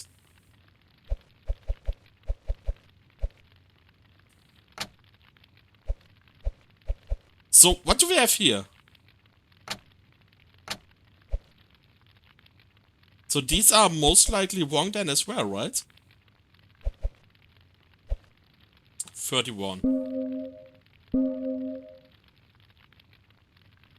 That's not 31. That is...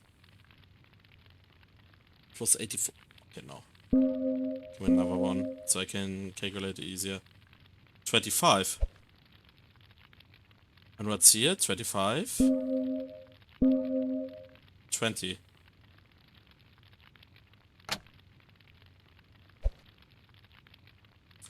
So it's 80%? So in theory, that should be 200 then, right? Yes.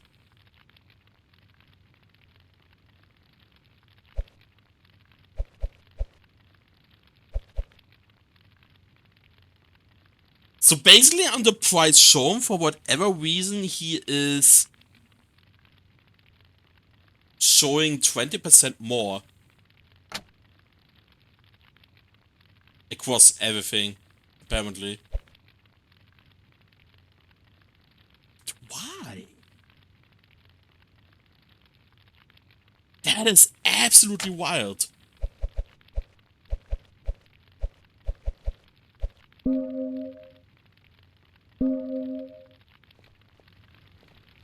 That's really, really weird. That's... Ooh.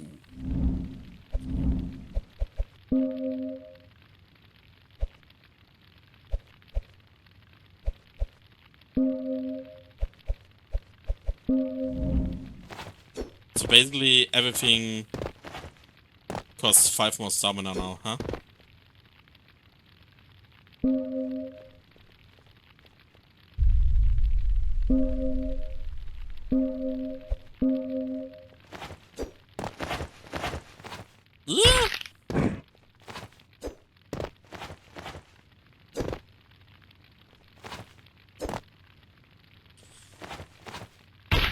That is closer than expected to the obelisk.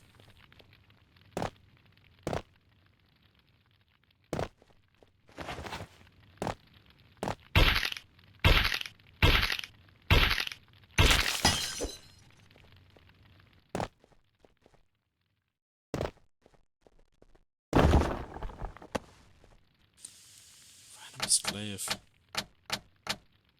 Fancy. Lever.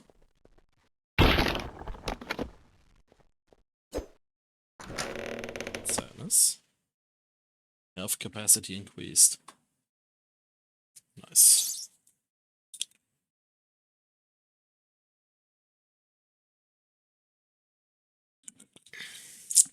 I'm not too sure if it is a good idea to have actual health upgrades when you have stamina as a stat.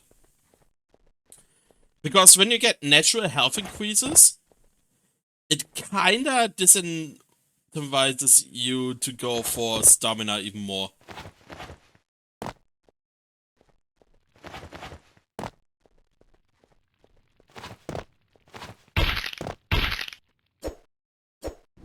Oh my god.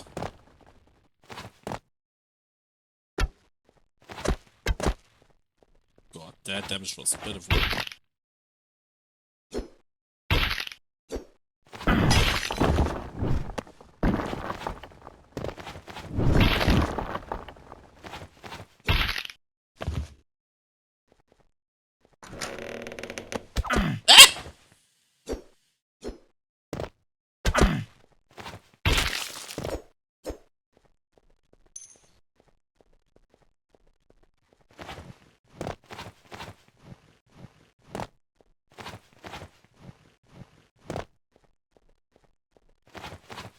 The color of this rock is actually kinda deceptive, so might suggest that you can actually go down here.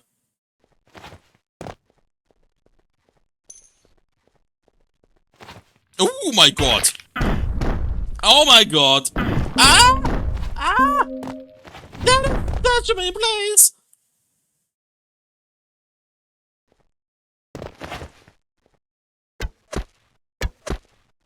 Well, what did I expect?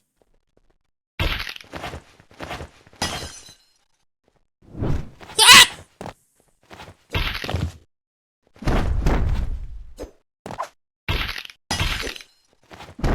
Oh my god.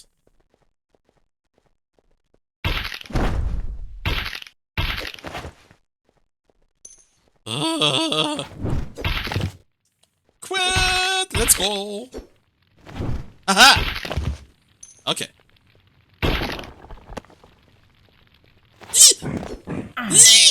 What are you?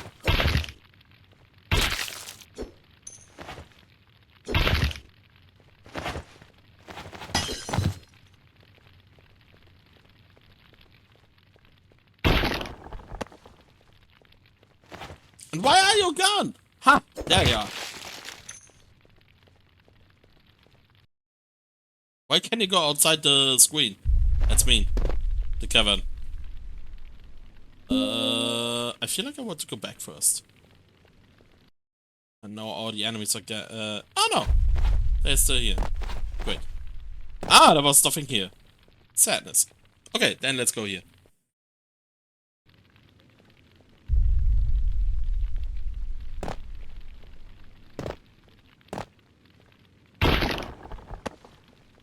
Sharpstone.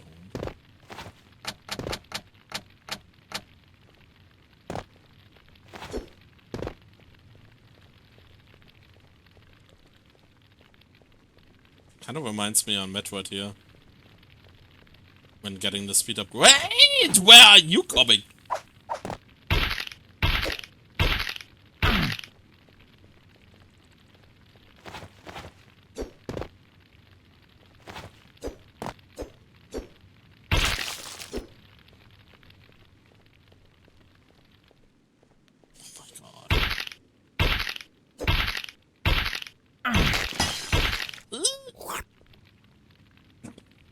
Wow.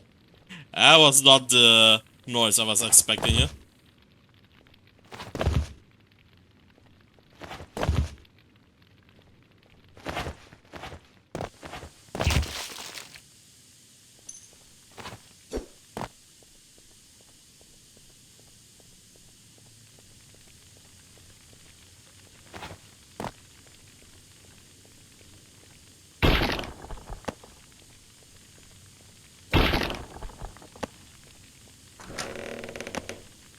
Fire resist charm.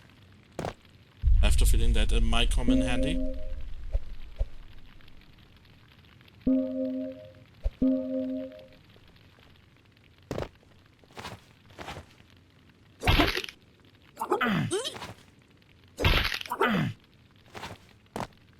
damage is so brutal.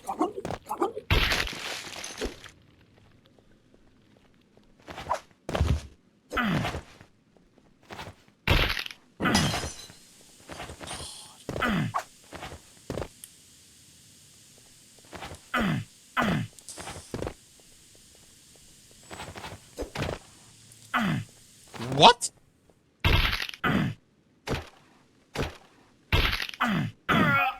And I'm dead. Great. Oh boy. Yeah, it's getting harder.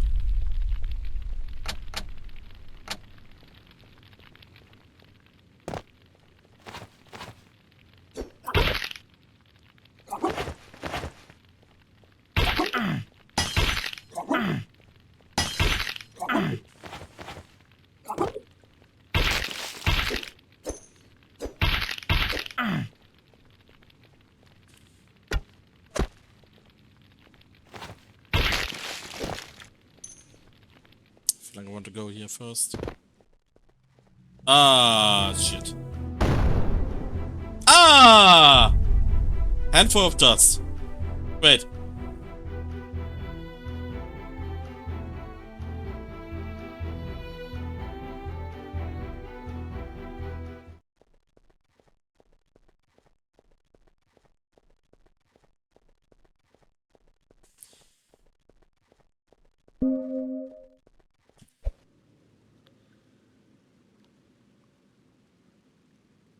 That is such a weird place to stop.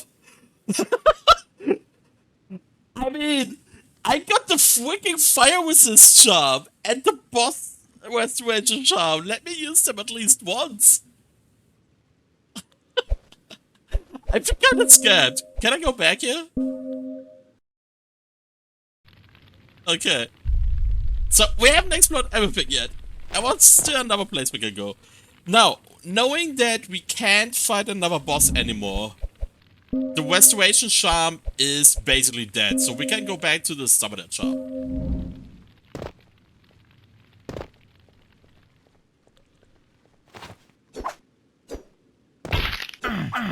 My god!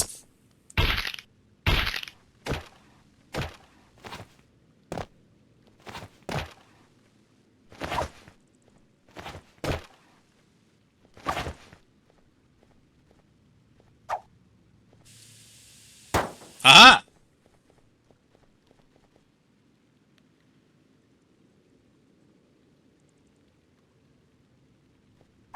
Ah! Oh my god.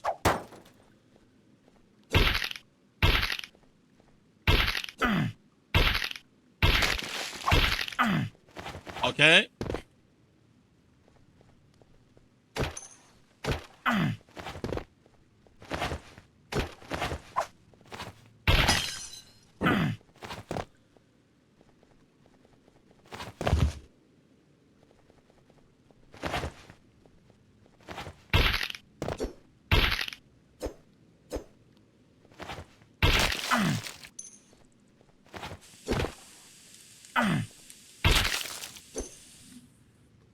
That hurt, but okay.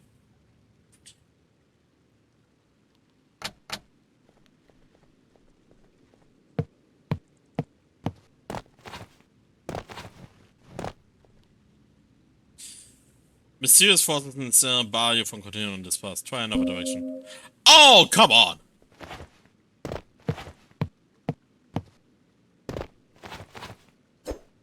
Okay, so we're really done here, huh? Ah, a bit of a shame that the demo does not give me the opportunity to try out the crafting system, but okay.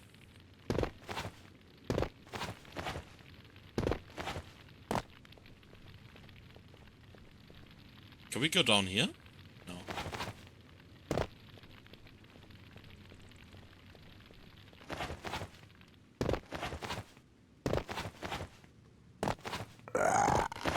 Okay, I think we are done then, right?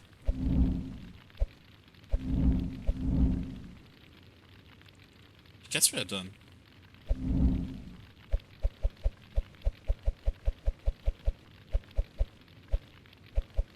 So let's take a look at the bestiary, how that is done. Killed by... It's actually kind of funny that it shows you what actually killed you.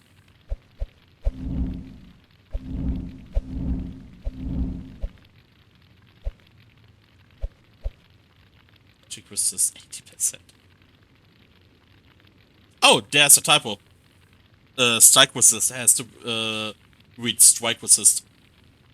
R is missing.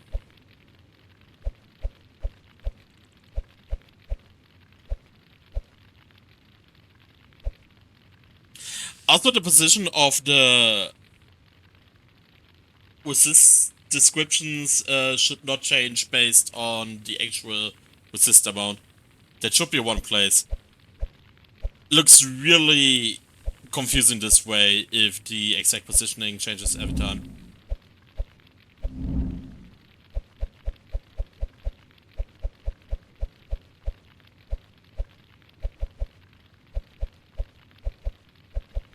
And here I would also change the order of killed and killed by, because killed is usually the higher number and most likely the number you are more interested in. And then I would go for killed by.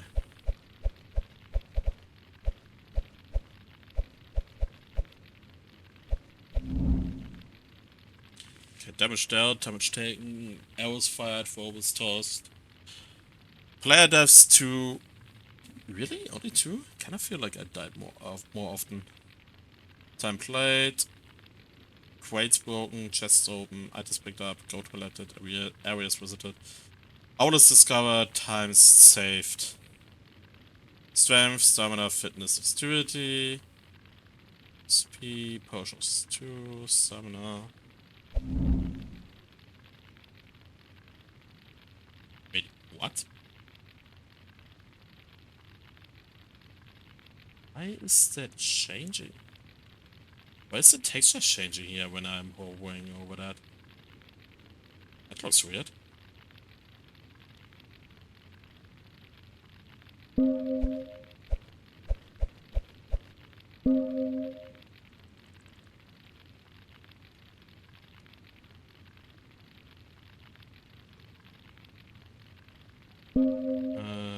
Wait a sec. Give me the word map real quick.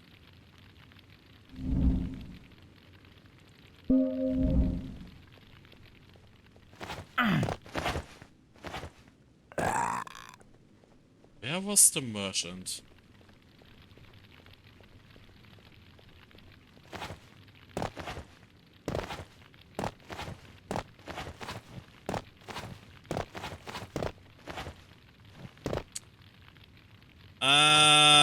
This can actually get annoying. Like, it looks... I have to see. I'm not entirely sure how annoying it can be. Like, it looks of course cool, having that more in the foreground, protuding the cliff here. But... this can actually mess up the climb up a little bit. And give a somewhat frustrating experience here.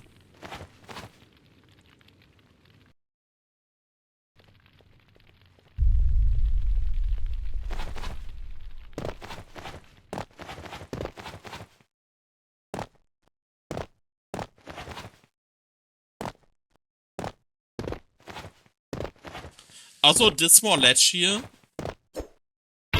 actually stops your forward momentum.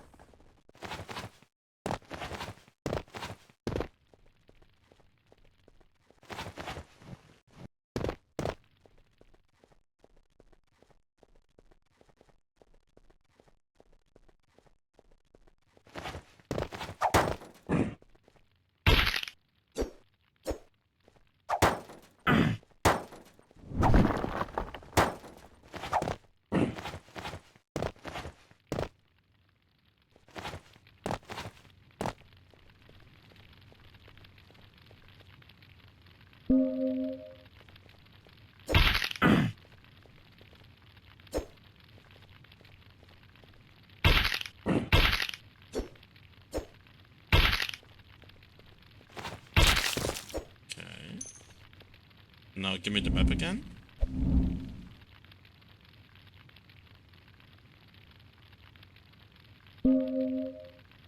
Okay, so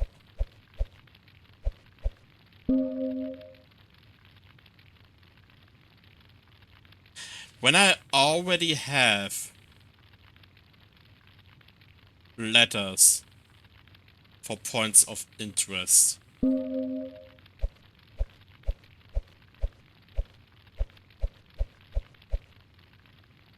I feel like this is a bit inconsistent. I mean, I appreciate the function of the pinning, but it loses quite a bit of value if every natural point of interest is already marked.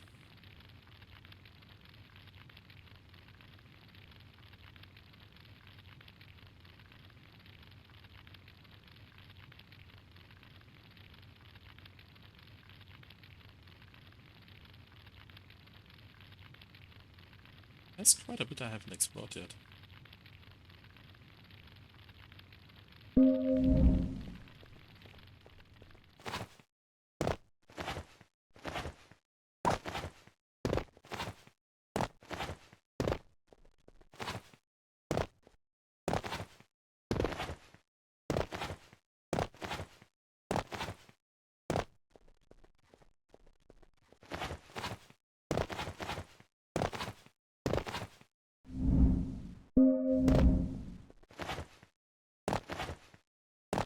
Oh no, go away.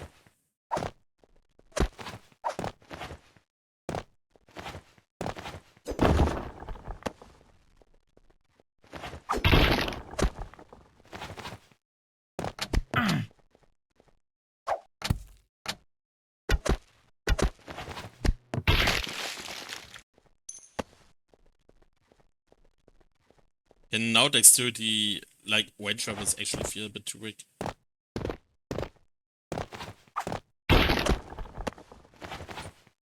Totem, nice.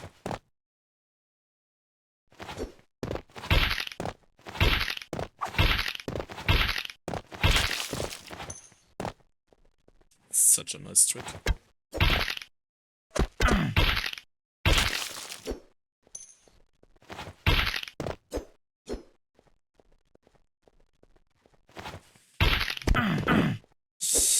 Ooh.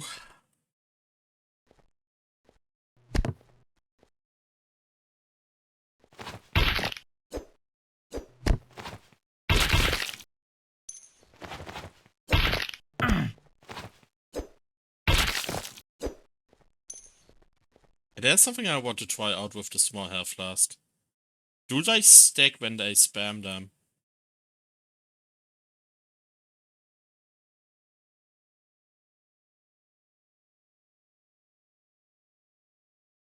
I have the feeling they don't. I'm not entirely sure.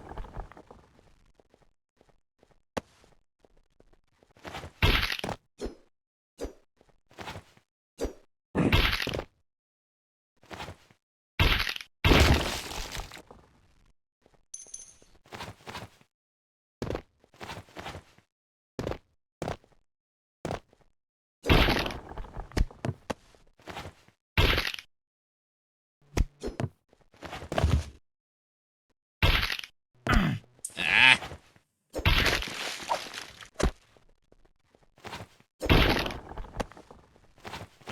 Venom spore mushroom. That's a consumable, right? Adds 20% of the current as poison damage to your attacks. That's actually kinda cool, yeah.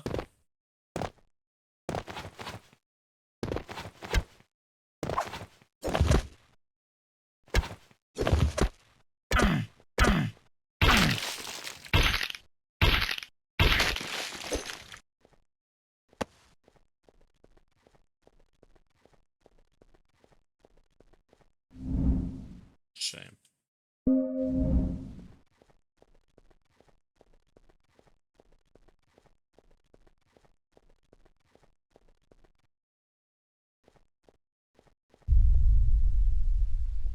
Ah, maybe I can craft R4. Stranger in our village. It's rare to see a new face these days. What brings you here, I wonder? This isn't a land kind to outsiders. I'm the elder here. I'm responsible for what's left of this village. Not much of a job anymore, but someone has to lead. You've traveled the roads, so you've seen the chaos.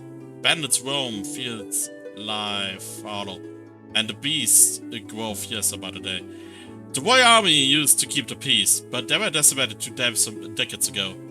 What's left is scattered to the wind along with the ashes of the monastery of that mountain. The new order doesn't care for the likes of us, locking themselves away beyond those cursed elemental barriers. Or maybe you can help us.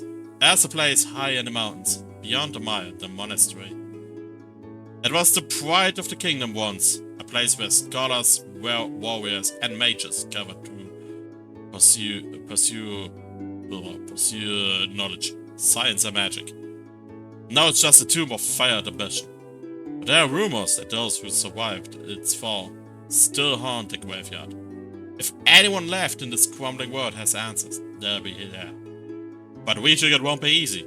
The way is treacherous, and you need tools for the climb. Grappling gear and maybe more. The cavern below should hold what you'll need. Trouble is, the direct path into the cavern has been sealed. Goblins infest the caves, and we've barred the way to keep them from spilling out. Normally, you'd have to go west. The U has to be written lowercase. Through the outskirts. A place of dust and demons. Relics of a time long past. But the world has been shifted in the stem, leaving a path to the caverns open in the southeast hollow, the area you just came from. So what do you say, Wanderer? I think you're heading that way regardless, aren't you? Seeking answers, bearing witness. Help us understand what's happening up there, and maybe we'll all breathe a little easier. Try to relax with the merchants. They don't have much, but for a man willing to face the mountain, they've found a way to help. Okay. So, if I understand it right... Hey! What up? So, if I understand it right, normally in the actual game, that I was able to directly travel down the caverns, therefore potentially skipping the village isn't actually possible. More or less. Or I got the hint wrong.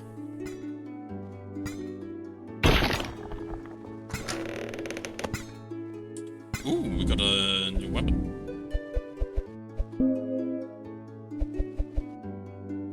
Fresher scythe. Ah, yeah, I finally have the dexterity weapon. Okay.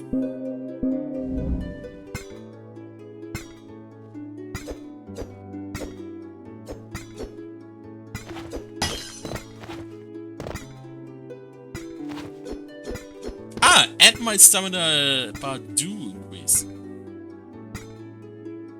Okay. Yeah, I kinda skipped the village in the beginning, right now. And therefore I was already at the end of the demo. So yeah. But I remember there were still places I didn't explore yet. Okay. Like I was already wondering if it is that good of an idea that you can actually kinda go past the very first village, but this seems to be obviously tailored for the demo here, so it's not really an issue in the actual game then. Okay, so that means that I can actually try out the crafting after all, right? A wanderer in from the wilds. You've got to look for someone who puts a lot of miles on their steel. My forge hasn't seen a royal commission in 20 years, but the fire still burns. If you're looking to stay alive past the village gates, you need more than a sharp edge. I work with core iron and leather mostly, though I still remember the old ways. If you stumble across any of that exotic ore the scholars were so fond of, bring it to me. I can forge you something that'll give you a fighting chance or at least a slower death. What's on the anvil today? Okay, let's see craft equipment first. Oh, we can see if the money problem is here as well. As with the merchant. Okay, so let's see. It is supposed to cost 2,200, right? So let's see if we actually do lose 2,200. Okay, so here it is correct. Interesting. Watch yourself out there, Wanderer. There are dark corners of this land where even the sharpest blade won't protect you. Back again, Wanderer? What's on the anvil today? Is it the same for upgrading equipment?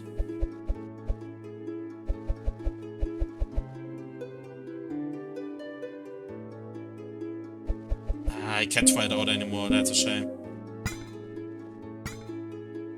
Used to be I take my mule from village to village, paddling whatever fort needed. But the wounds aren't what they were. Bandits, beasts, worse things. Better to stay put, at least here, force need a good blade or a warm coat. That other merchant though, the one you see out in the wilds, strange one him. Never see him at a wife, never see him leave. Moves through the land like a ghost. Always seem to have what you need. For a higher price. But if you ask me, best deal with a man whose feet are planted on solid ground. Ah, okay, so we actually get closer to the price mystery. So the Wandering Merchant is actually supposed to have a 20% markup, but currently it doesn't reduce by that amount, it just shows the higher price. So that's a...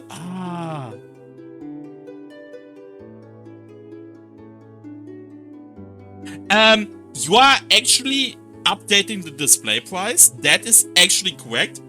But he is not... he is actually paying the amount without the markup. So it's the other way around.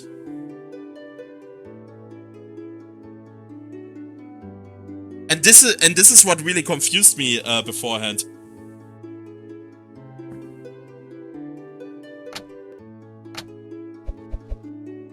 Because like what was really tripping me up there was that I went for the maximum amount possible, and I was wondering why I was able to buy like 6 more of an item than I should normally be able to.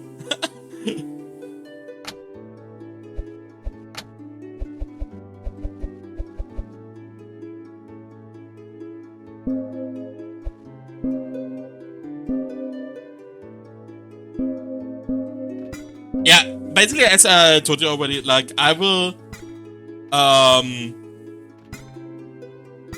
upload that to YouTube with all the talking points and bug finds and stuff like that.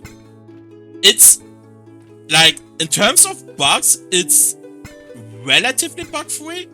Like, there's some visual stuff, there are some typos, which is technically not a bug, but just a typo.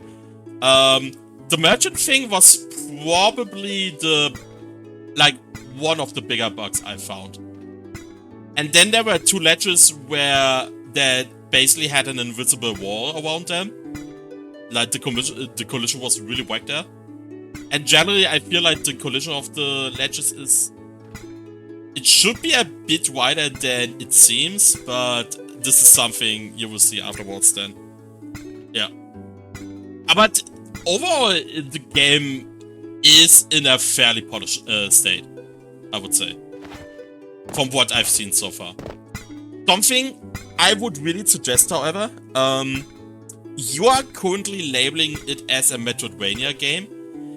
And while it has Metroidvania elements in the sense of getting new movement options and therefore this way unlocking more areas, from the combat gameplay, this actually feels more like a Soulslike. So you might think about adjusting the description of your game here a bit.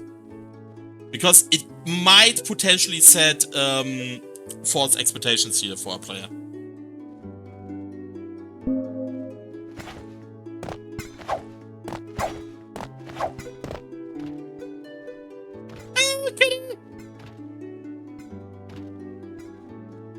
You absolutely have to implement a pet function for the kitty. People will be stuck for hours here just petting the kitty. Okay, so what do we have here? There was a time when the sun brought warmth, not just light. Now it's like the shadows linger. Even in the middle of the day, something's changed. Not for the better.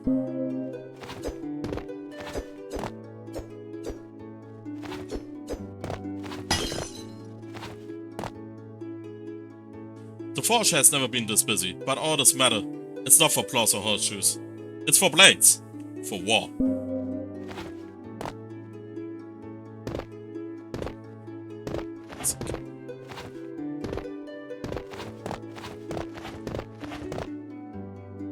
That should potentially be a one-way ledge, in my opinion.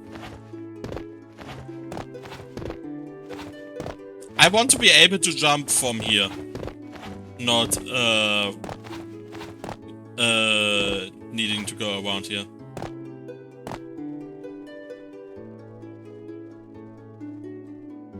Doggy!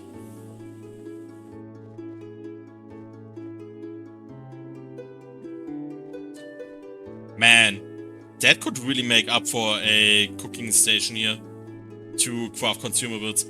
Maybe it will be implemented later. Aha! We can break stuff here. Nice. Okay, I'm pretty damn sure you're going to implement a cooking station here in the full game.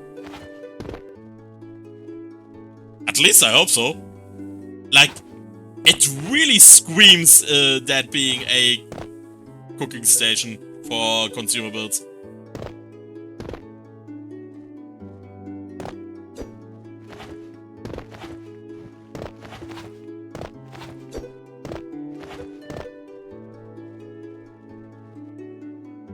Every night, I light a candle for the lost. So many gone now. The flames don't last long enough to remember them all. The earth's been strange lately.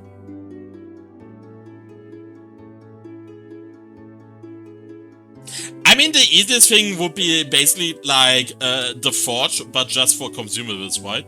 So stuff like basically an alternative way for potions and maybe being able to craft a special kind of consumables. Like, I don't think you need to do something super special there. Just another kind of crafting system.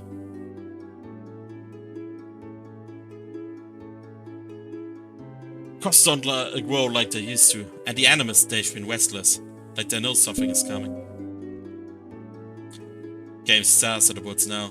Creatures that do lurk there. Natural. Best keep your wits about if you venture out.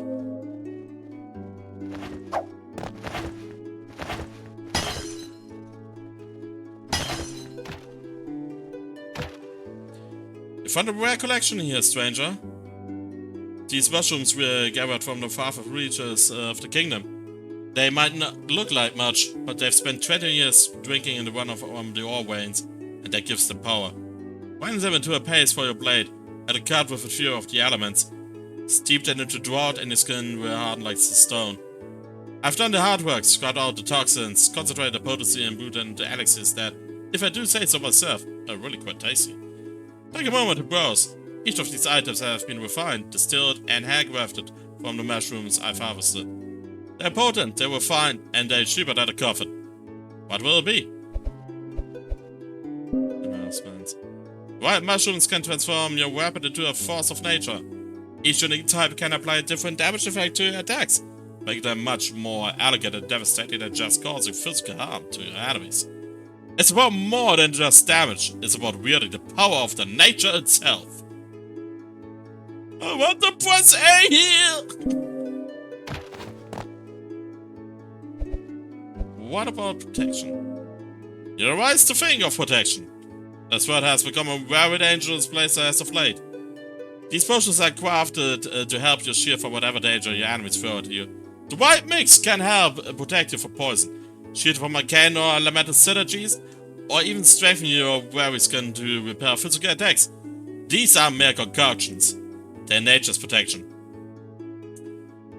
Like, you can technically go back with Y, but this feels so unnatural because, like, back usually is like going back in dialogue, which technically is correct here, but I really wish that the close button or an accept button would just lead me to the normal dialogue here as well.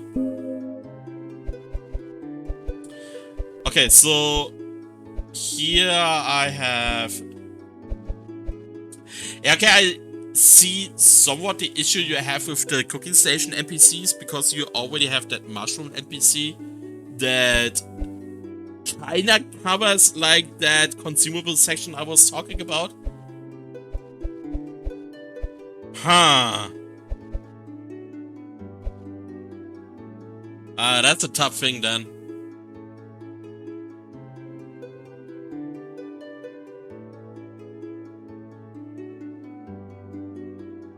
So it has to be a really special kind of consumable.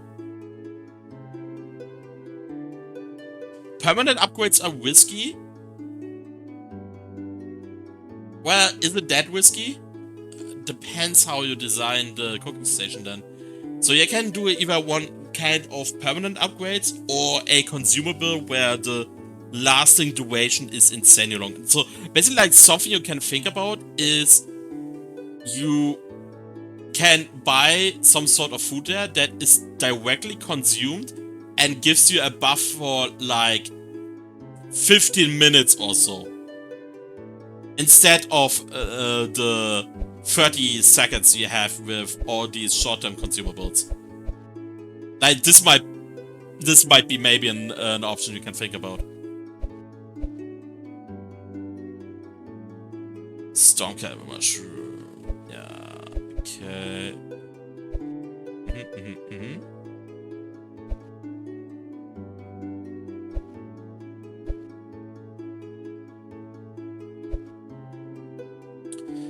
Potion has okay, let's quickly check for any typos here. Potion brew from Rare Mountain Mushroom, but that's not we already had. White Red Mushroom exudes a natural heat, and when rubbed against the weapon, the residue ignites, add a fire damage to each attack, and turn the weapon into fiery instruments of destruction. Cyclic Green Mushroom is toxic. Okay, we already had that. Red Glow Mushroom that pulses with arcane energy drawn from ley lines. Is ley line not one word? Am I coping?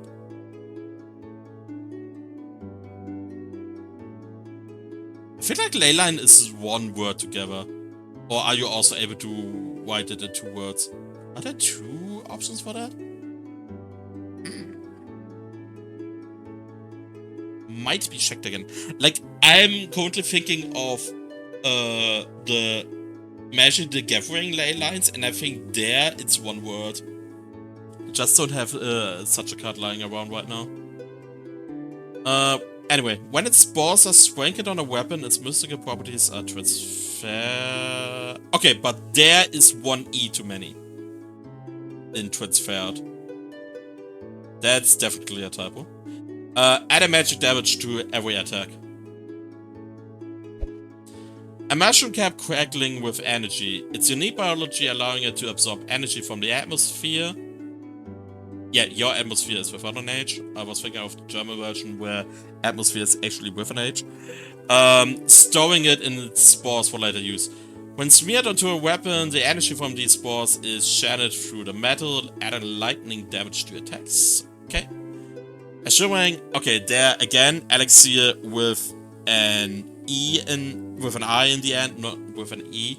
Infused with the essence of flame and storm. This tonic dampens the fury of fire and the sting of lightning. It metabolizes quickly and the effect is short, but it remains a vital tool for those facing elemental dangers. Right. Okay. Bang. Ooh, hello there. Have I just read Iron Knuckles?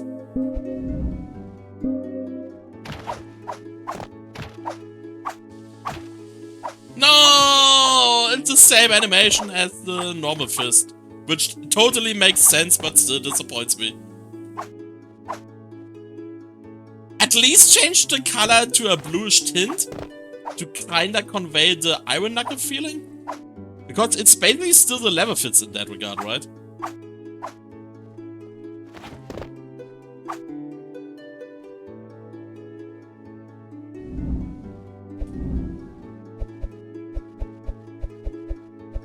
Oh yeah, we have the broadsword.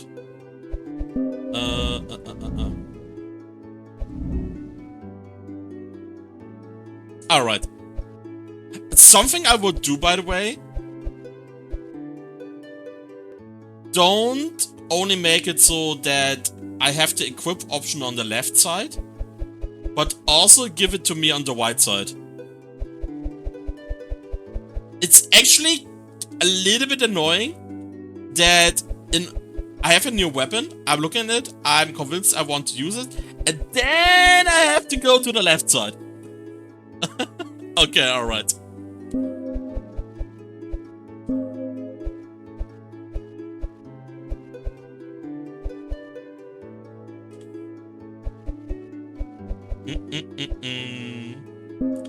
Okay, so let's try out the...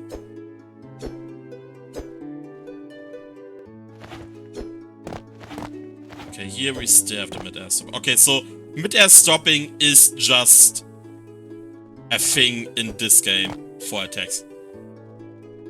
It's a bit unusual, but it's a choice you can make. Yeah, period.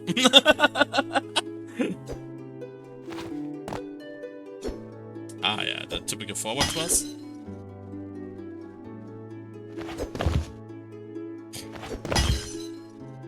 That is surprisingly fast!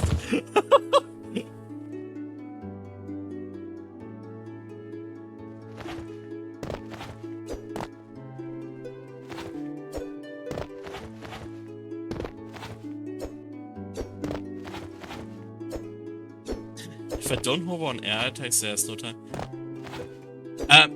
This is, I actually don't mean that. What I mean is that in many other Metroidvania games, you actually still can have forward momentum on an attack. And here is a complete full stop. That in itself is like, you can do it. I was just not used to that.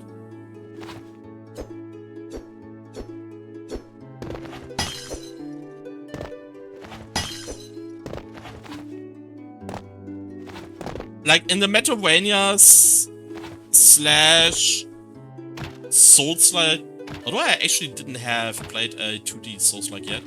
So in the Metroidvanias of the past, I still had forward momentum.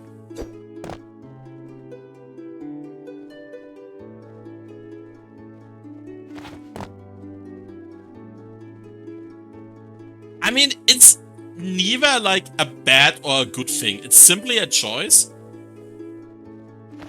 It makes the game a bit different in that regard. I wouldn't necessarily say it's like something that has to be changed or something like that. Like, the thing I feel like that can be a bit more annoying is that the attack buffering is so broad.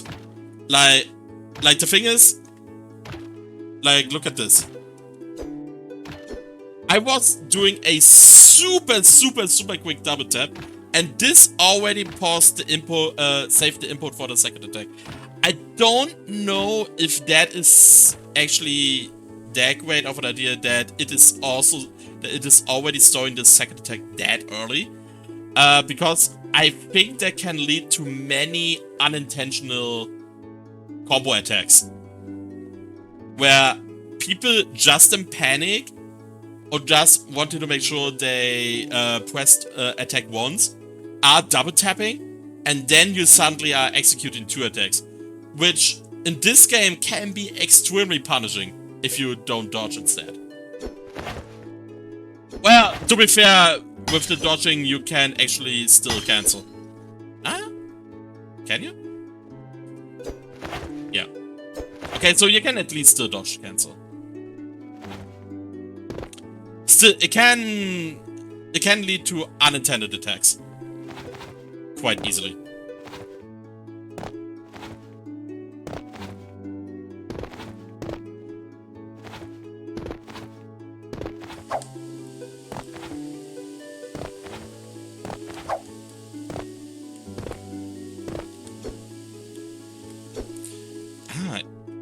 Interesting enough, though,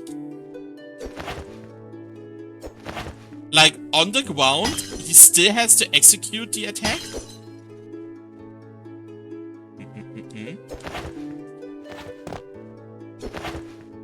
Before I can dodge cancel. Whereas mid-air, I can even cancel the build-up.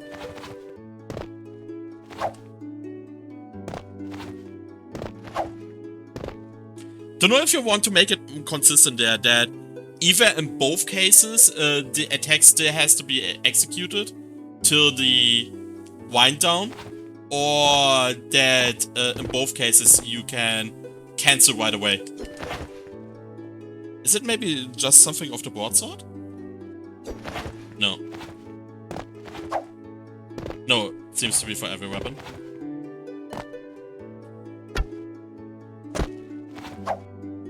Yeah, it seems to be for every weapon.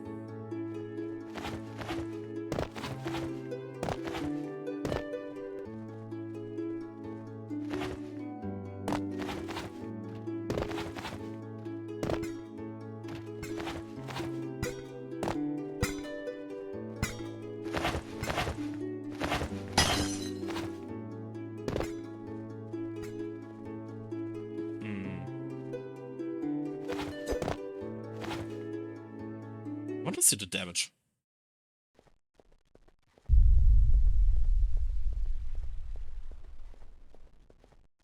Wait, have I actually... Yeah, maybe I should use the obelisk. If I want to experiment a little bit more.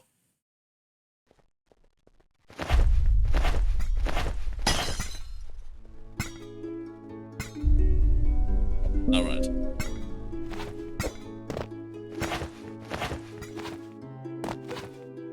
So I'm basically like functionally done with the demo, but I'll try to experiment a little bit. As far as I can.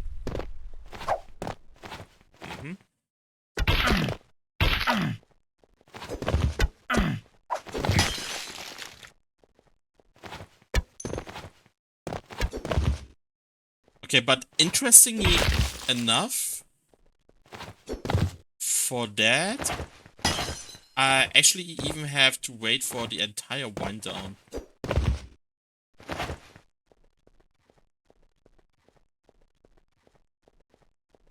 So every type of attack seems to behave a bit differently in terms of dashing and rolling. Okay, so like on the ground, it's basically consistent that you can cancel the wind down. Mid-air, fast attack, you can cancel everything. Yeah, it's probably for the better that you prevent the canceling there. Like, these attack, like, I had the Gorgon fight. If I would, and I explicitly had to change to a faster weapon, so I can abuse the slam attack better. Which was, like, actually a rewarding choice in that regard. If I would have been able to just do it with the X-Pack then, yeah, it kinda would have cheesed the fight. Like, for the Gorgon fight especially, it's really abusive. Yeah, I can imagine, that's probably not trivial.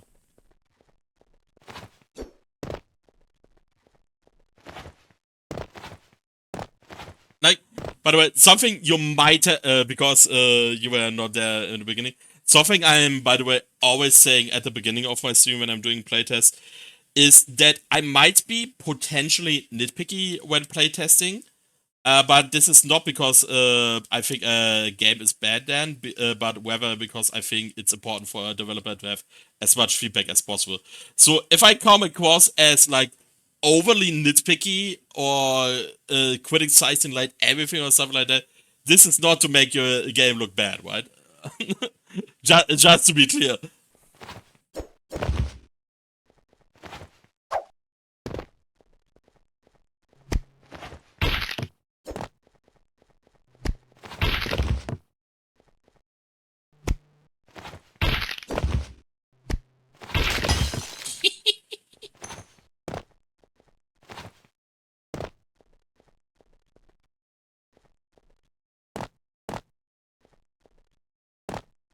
Okay, so basically, there you should be able to wall cancel right away as well. I see. So it's really just a heavy slam attack where the canceling is supposed to be delayed, and there it totally makes sense doing that. All right.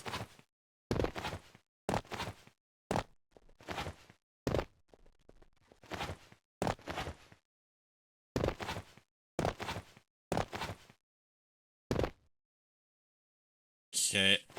I assume that later on I probably get something that I can use that.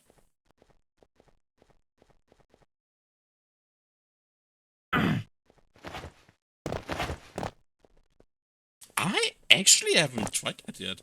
That's actually a nice idea. So what happens when I do that?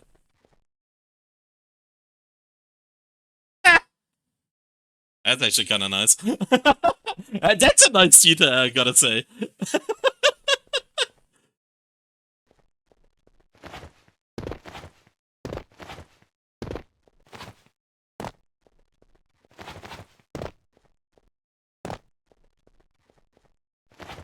I'm starting to wonder, is there something with an empty bow as well?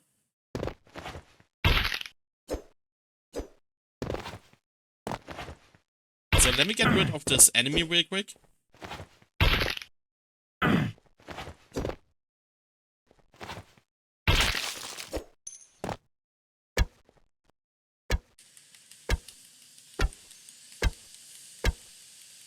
Ah, shame. Okay. I got a bit teased here with the full health drinking. I was expecting detail there as well. Yeah, might have been better.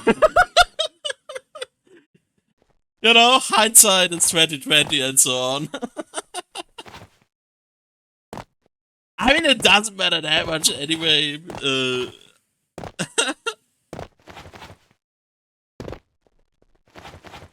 Yeah, I think it would actually, like, if you are already going the distance, doing something for like a full health drinking, you might as well do something for 0 arrows, where he basically is already trying to draw the bow, and then he realizes he has no arrows, stuff like that.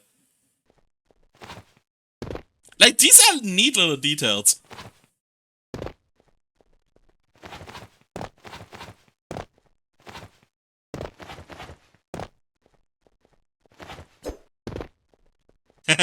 Nice.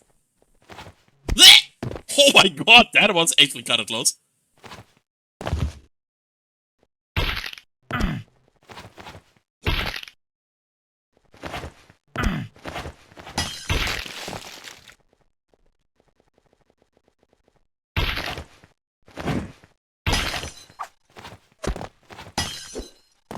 Why am I using the axe after all? I have the longsword, the broadsword.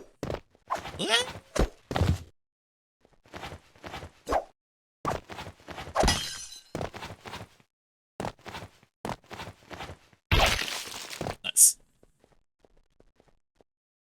Alright. I mean, I'm most likely ending in a hot minute anyway, so... but thanks for tuning in, really appreciate it.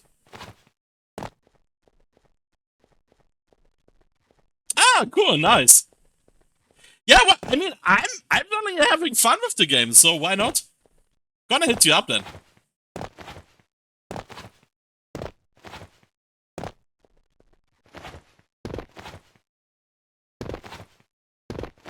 See ya!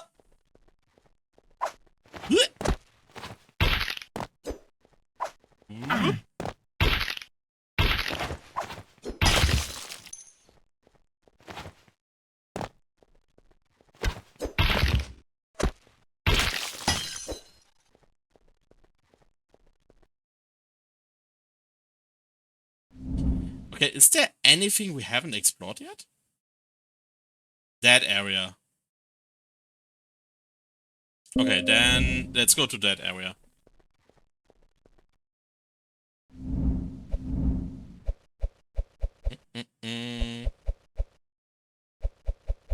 One to have the scythe over there.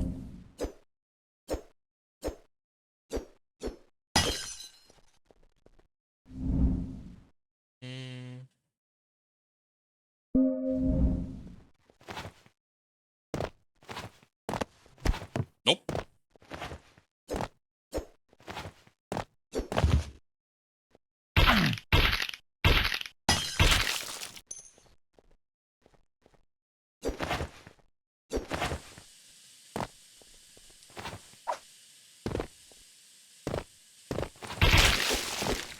Oh boy, that was satisfying. Yes, please.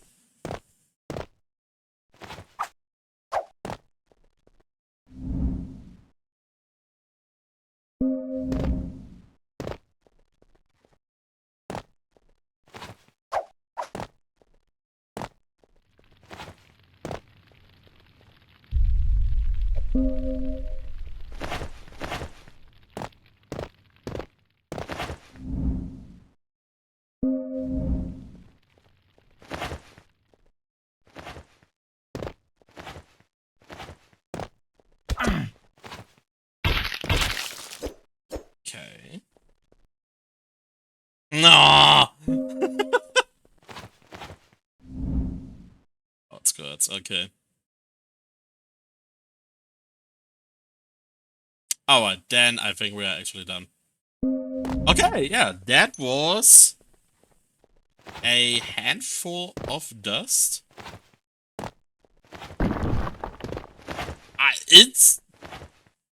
It's looking really solid so far. Like a lot of polish already. I would absolutely change the description though. This has Metroidvania elements, but you should absolutely somewhere know that this also has Soulslike elements. That I think that is just way too important for setting expectations in that regard. Ah, there we go.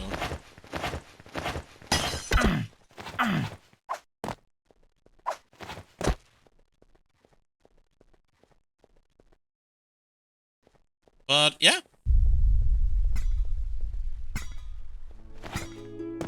Oh, it's a pretty cool game. Can't complain. So yeah. With that, we are done for today. I hope that you enjoyed the stream and that you will tune in next time. Until then, see ya.